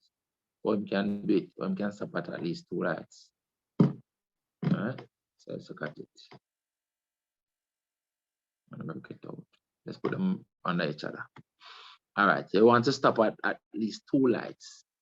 So meaning two lights or all 3 lights, right? So first to the 2 lights. So I'm gonna stop at the first light and stop at the second light. And don't stop at the third light. I'm going to stop at the first light, don't stop at the second light, and stop at the third light. Right? Those are what we have so far. Or I'm going don't stop at the second. Don't stop at the second light. Don't stop at the second light. No, don't stop at the second light. Stop at the second light and stop at the third light. Those are the possibilities, don't it? That's stopping at least 2 lights. So them stop at the first and the second, first and the third, or the second and the third. Or him can stop at all 3 lights, first, second, and third. Those are your possibilities. This or in between them. Let me shift this down. You already saw common sense in this not even come like maths. Is that I'm stop at the first, third light alone. I'm stop at the second light alone. I'm stop at the first light alone. I don't stop at the first light alone, or I'm stop at all 3 lights. So that I'm stop at the first 2 lights, or I'm stop at the first and the last light, or I'm stop at the second 2 lights, or I'm stop at all 3 lights. That's what we're working on. Let's put it here now beside it. So probabilities. So stop at the first light is 0.2. And then stop at the second light, which is 0.5. And then don't stop at the third light, which is 0.2. Or which is a plus. Stop at the first light, which is 0.2. Don't stop at the second light, which is still 0.5. And then stop at the third light, which is 0.8. Or is a plus. Or is a plus. Don't stop at the first light, which is 0.8. And then stop at the second light, which is 0.5. And then stop at the third light, which is 0.8. Or is a plus. The last case, stop at the first light, 0.2. Stop at the second light, 0.5. And stop at the third light, 0.8. Because at least 2 times. So at least 2 lights is 2 lights or all 3 lights. Then just work these out. Work that out, work that out, work that out, work that out. And then add them up. Fine. Whatever that is the answer. But we're good at that. This one is 0.02 plus. This one is 0.08 plus. This one is 0.32. It's a 0.4 now. 0.4 times 0.8 must have 2 decimal places. 0.32. Or this one now is 0.08 because this is 0.1. So 0.08.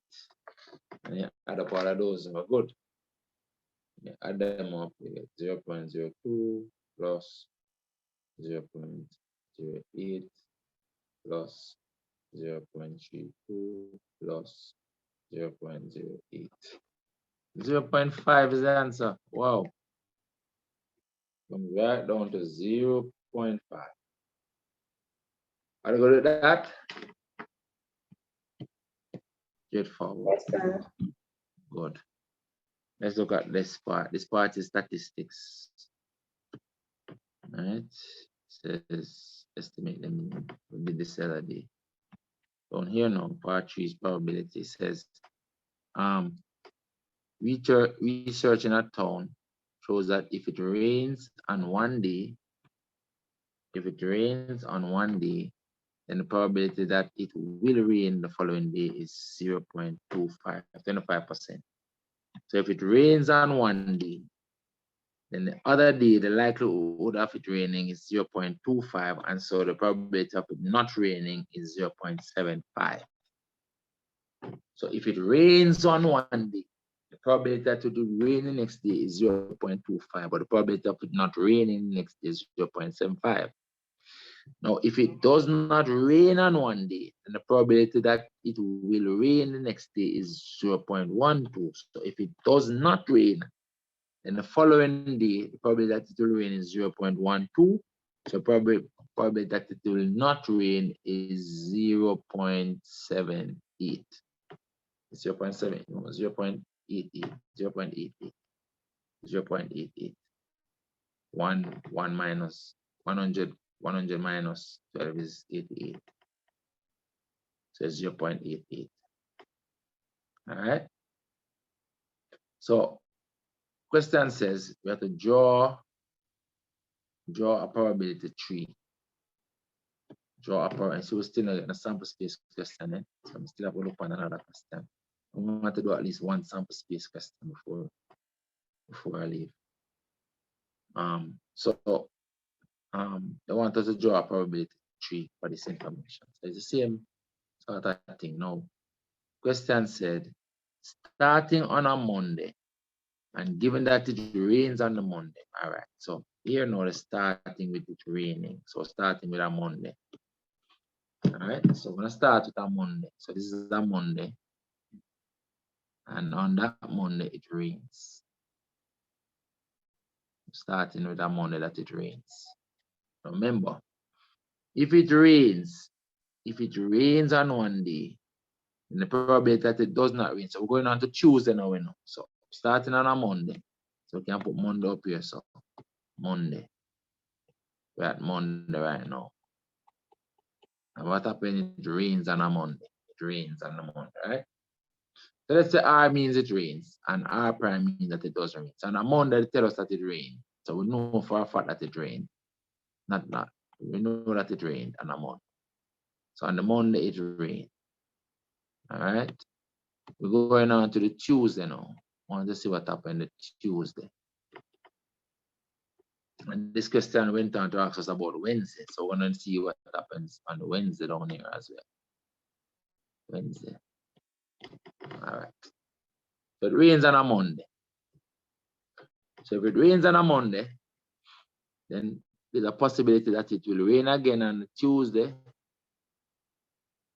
or it will not rain on the Tuesday. R prime. What did they say?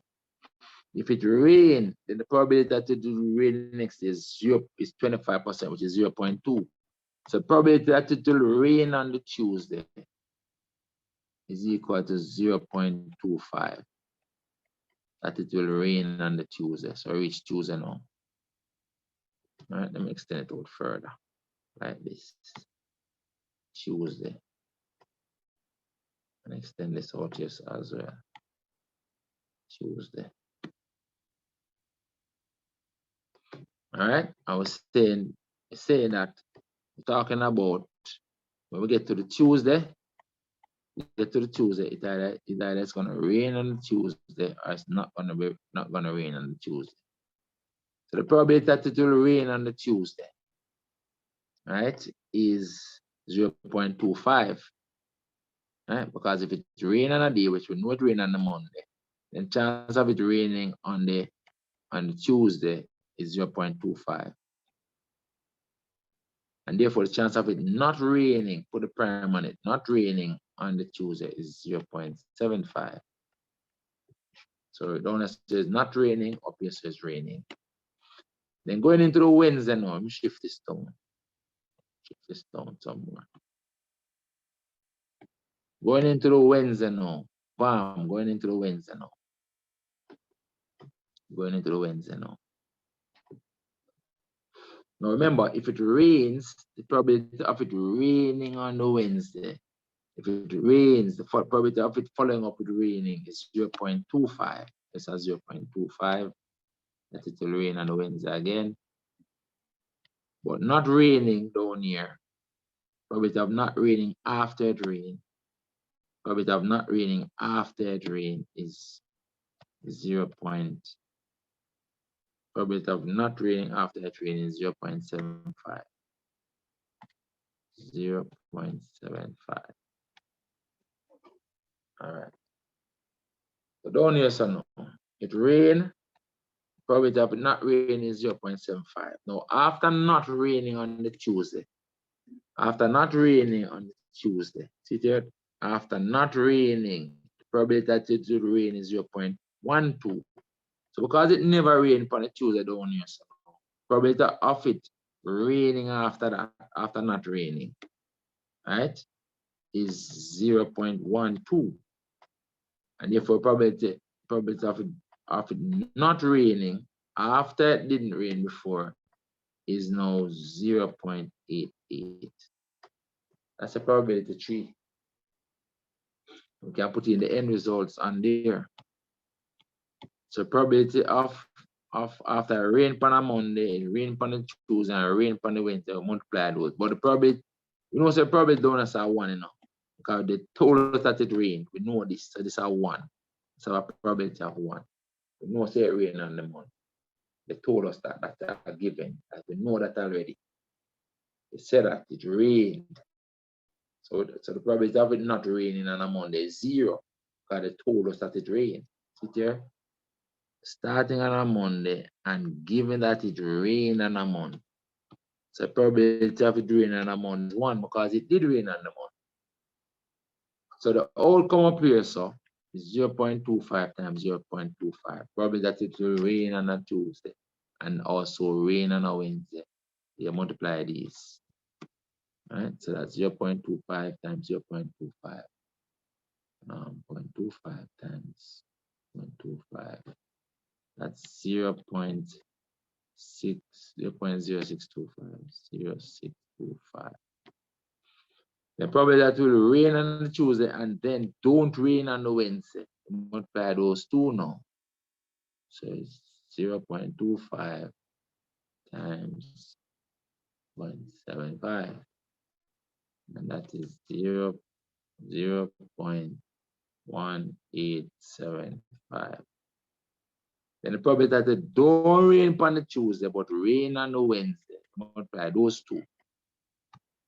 I'm going to multiply those two now. So it don't rain on the Tuesday, but rain on the Wednesday. Multiply those two. So it's 0.75 times 0.12. That's 0.09. And then down here now is when it don't rain on the Tuesday and don't rain on the Wednesday. Multiply those two. So it's 0.75 times 0.88. So you get 0.66 down here. 0.66. So those are possibilities. Right? That's its probability 3. Let me say now, the turning probability that it will rain on the Wednesday that week. They want it to rain on the Wednesday. So what are the rain chances? Chance that it will rain. This is say it will rain up here, so. And this here so also that it will rain. So it's this or that. One of those two that it will rain. Those are two possibilities that it will rain. Understand that, guys? Understand that? Yes, sir. Good. So the probability that it will rain is that or that. Right? So that rain on the Tuesday and rain on the Wednesday, or don't rain on the Tuesday and rain on the Wednesday. Those are the possibilities. So the possibility of rain on a Wednesday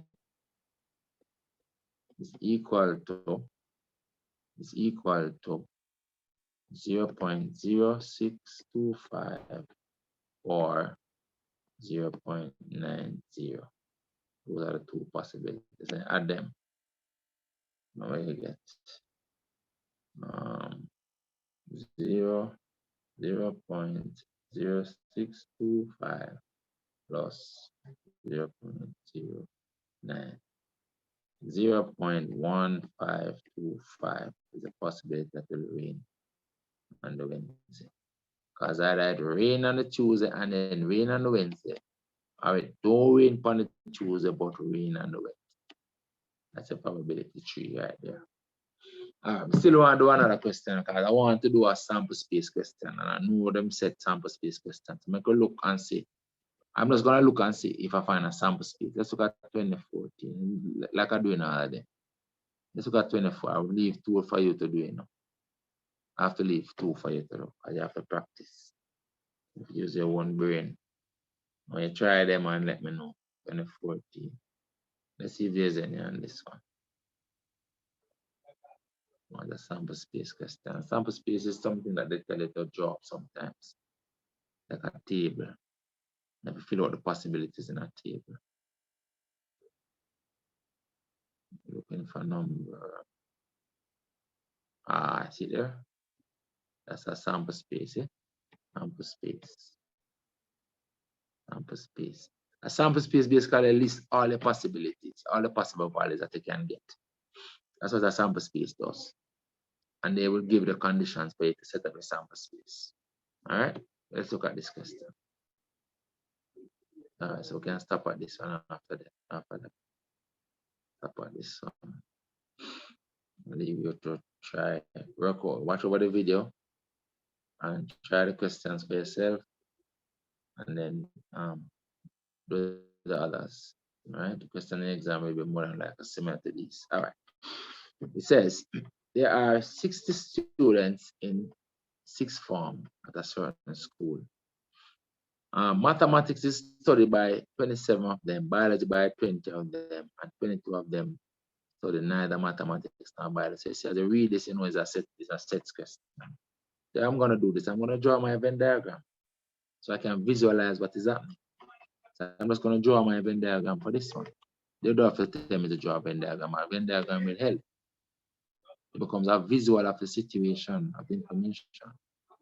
So I'm gonna draw a Venn diagram. Right? You have mathematics and you have biology and you have the whole school. There are 60 students in the form. See, there are 60. So everything up here must add up to 60. Let's put in what everything must add up to. 60 is up here, so everything must add up to 60. Right? It says mathematics is studied by 27 of them. I'm gonna put the 27 here. Means that here and here must add up to 27. This is mathematics only. This is all the biology as well. And I'm saying biology, 20 biology by 20 of them. So 20 of them the biology. I'm gonna put 20 right here.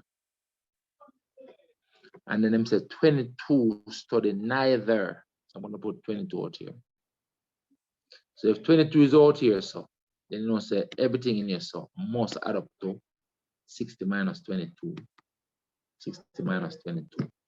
All right. Now based on that information, I can use my equation as well. You know.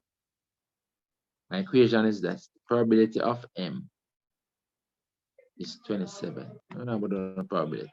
No probability. Right? But the number in M can use the total as well. You know. The number in M plus the number in B will be equal to the number in the intersection of M and B plus the number in the union of M and B. And it's the intersection we don't know. Because we know the union is 60 minus 22. That's what the union is. 60 minus 22. So if I want to find the intersection, I can subtract these over here. If I want to find the intersection, qualify here. All right, but you can also work it as a normal set question. So take this off, work it as a normal set and fill it out. So we can call inside this a x. This is 27 minus x. This is 20 minus x. I want to say everything in here, so must add up to 60 minus 22. Right, so 60 minus, that's what 38, right? So we know say all of this is 27. 27 plus this must equal 32, 38. So 27 plus 20 minus x must add up to what is in the union, which is 60 minus 22. 60 minus 21st is 40 minus 2 minus 38. But understand this, guys? Understand that? Yes, sir. Right, so that becomes 47 minus 38. So that's 9. So work this out to get x equals 9. X equals 9. So now that I know that x equals 9, I can fill out the Venn diagram. Inside it says 9. Inside here so is 20 minus 9 is 11. And inside here so 27 minus 9 is how much? 27 minus 9 is 18. You can check it if everything in here so add up to is 60. Right. Let's make sure. 18. Am I right? 18 plus 20 plus 22 equals 60. So the Venn diagram fill out. So now you can answer any question. It says, what is the probability that a student studying both maths and biology? That's inside here, so intersection. That's what I'm saying. The probability of M intersect P becomes 9 over 60. That's what it is, you know. Both of them. 9 over 60. 9 over 60. That is the answer. All right? 9 over 60. All right, what is biology only? Biology only. So the probability of biology only is this 11. And biology only is written like this. B intersect M complement. That's what biology only is. That is 11 out of 60. That is it. Get that, guys? Yes, sir. All right. A second.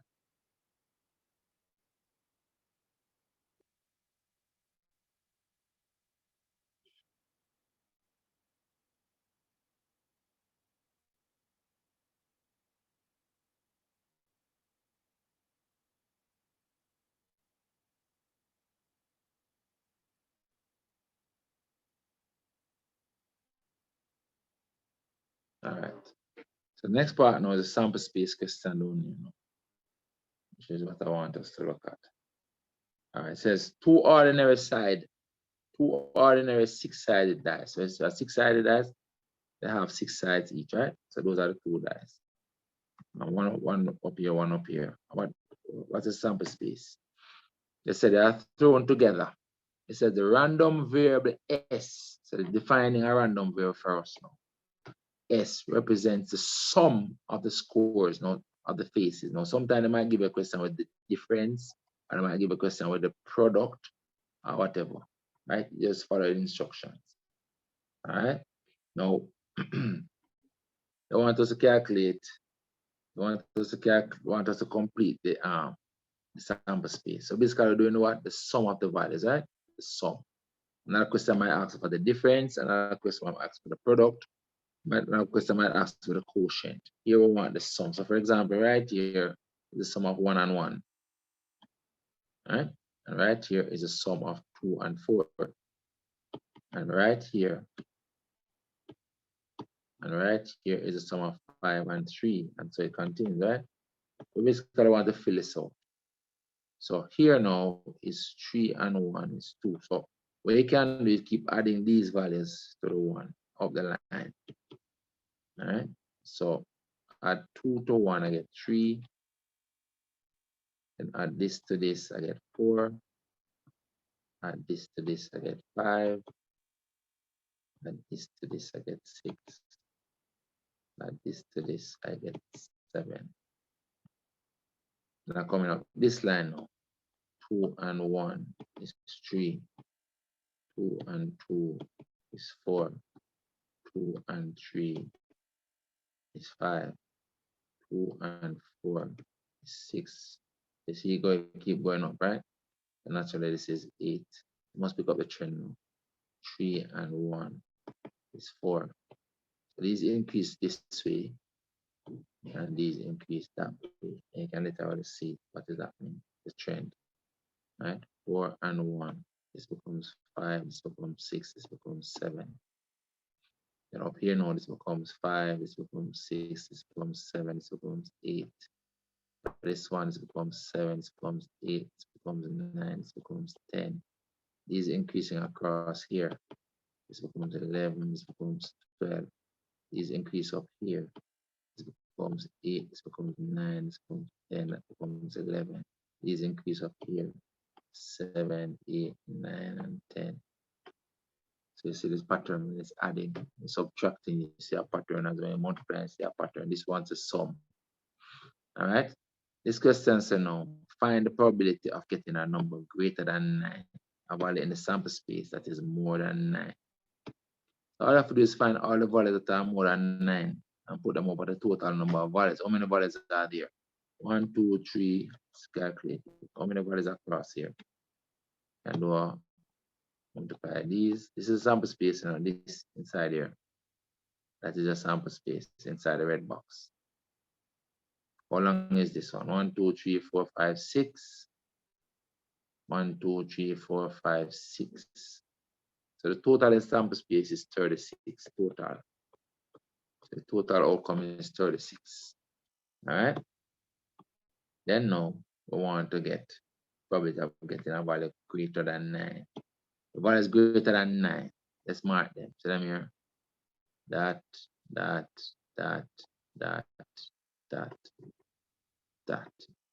Those are the values greater than 9. Everything else less than 9. How many values is that? 1, 2, 3, 4, 5, 6. So this therefore is 6 over 36. Easy. 6 over 36. And this one, a value less than or equal to 4. All right, let's do those now. Let's mark those in red again. A value less than or equal to 4. Less than or equal to 4, right? So it's 4 or less. All right, see it here? Let's mark them in red again and count them. So this is 4. It's 4. 4 less than or equal to 4. How many values is that? 6 again, note it. Yes, sir. 6 out of 36. And reduce them, this becomes 1 over 6. That becomes 1 over 6 as well. Go to that. All right with that?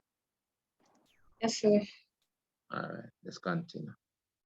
This one says no. Let D be the difference between the scores and the faces. And now we're looking at the difference between the scores and the faces. Now you can draw another diagram and put on the difference.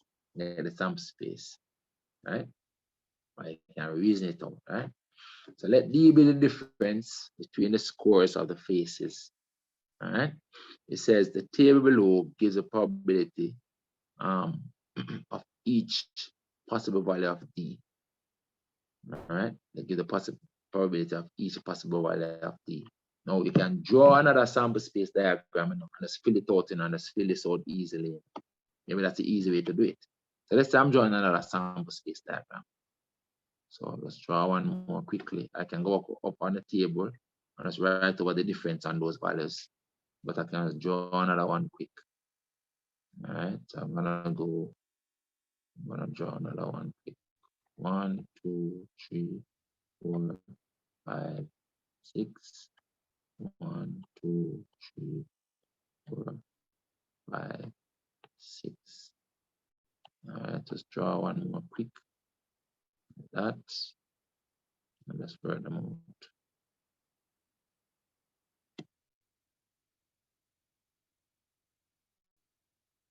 I want the difference in the values. All right, I'm gonna put them in blue. And I don't care whether it's positive or negative. I just want the actual difference. You know, positive, negative business, right? The difference between 1 and 1 is 0, between 2 and 2 is 0, between 3 and 3 is 0, between 4 and 4 is 0, between 5 and 5 is 0, between 6 and 6 is 0. But understand those? Yes, sir. Good. And then you want the difference between 1 and between 2 and 1 right here is 1, between 3 and 1 is 2. So I'm putting them in blue. Right? So between 2 and 1 is 1, between 3 and 1 is 2, between 4 and 1 is 3, between 5 and 1 is 4, between 6 and 1 is 5. See that? I can put the ones up the diagonal here again. Like that. Between 2 and 1 is 1, between 3 and 4 is 1, between 5 and 4 is 1, between 6 and 5 is 1. Can go up like that as well. And then these two go up the line here as well. Between 4 and 2 is 2, between 5 and 3 is 2, between 6 and 4 is 2. And these go up the line here again. Between 5 and 3 is 3, between 6 and 3 is also 3. And then this go up here, this is 4. See that? And with the other end now, it's going to be reciprocal. All these values are going to come back up here like a mirror. Between this and this is 1, between 2 and that is 1, this and this is 1, that and that is 1, this one and that is 1. You have the 2's. 2, 2, 2, 2. You have the 3's. 3, 3, 3. You have the 4's. 4, 4, and the 5. So you see, it can be done quickly. You pick up the pattern. All right. And you can answer anything now. So probability of getting a 0. In order to get 1 over 6, because there are how many zeros down here? So that becomes 6 over 36, right? See that? So we get 6 over, this is really 6 over 36. Probability of getting a 0 is 6 over 36. That's a get 0. You want the ones. How many ones are there? Probability of getting a 1. How many ones are there? You can count them. 1, 2, 3, 4, 5. 2, 5 is 10. That's 10 over 36. Right? So this becomes 10 over 36. I'm going to write A equals 10 over 36. A right here is 10 over 36, which is 5 over 18. Get me? And then this one now is how many threes? Why did they get this value? The 2 over the, they come out of the 2s. How many 2s? So let me hear 1, 2, 3, 4. Yeah, 4 on this as well. That's 8. The choice of the 2s is 8. Becomes 8 over 36. 8 over 36 divided by 4, get 2 over 9. So I get 2 over 9. All right. For the B now, the B's are adding up the 3's, where the 3's are. So let me 3 up here, so 3 down in. So that's 6. 6 over 36. All right, here. This one is 6 over 36, which is 1 over 6. But understand that? And you have the C now, Yes, sir. which is a 5. There are the 2 5's here and here. That becomes 2 over 36. 2 over 36, which is 1 over 8.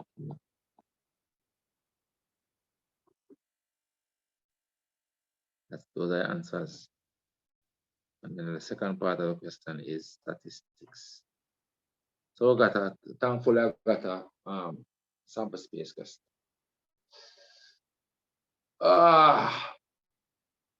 Yes, that's it. The only thing left to do now, guys, is practice, practice, practice until Tuesday. Practice until Tuesday, and come to the sessions, do the work, do the past papers. You don't have to wait on me. All the past papers were already sent to the group, right? You do them, I send the solutions. Do the work, send it to me, I'll send the solutions, I'll answer questions. I try to keep as many sessions as possible between now and Tuesday, right? But you still have to practice. So there's only you alone you catch it. I'm talking to you alone. All right? Yes, sir. So I want you to watch over the video and redo these questions. Redo these questions for me. Anything you don't understand, let me know. Okay, sir. All right, cool. All right, and I'll send the video later. All right, bye-bye. Yes, sir. All right.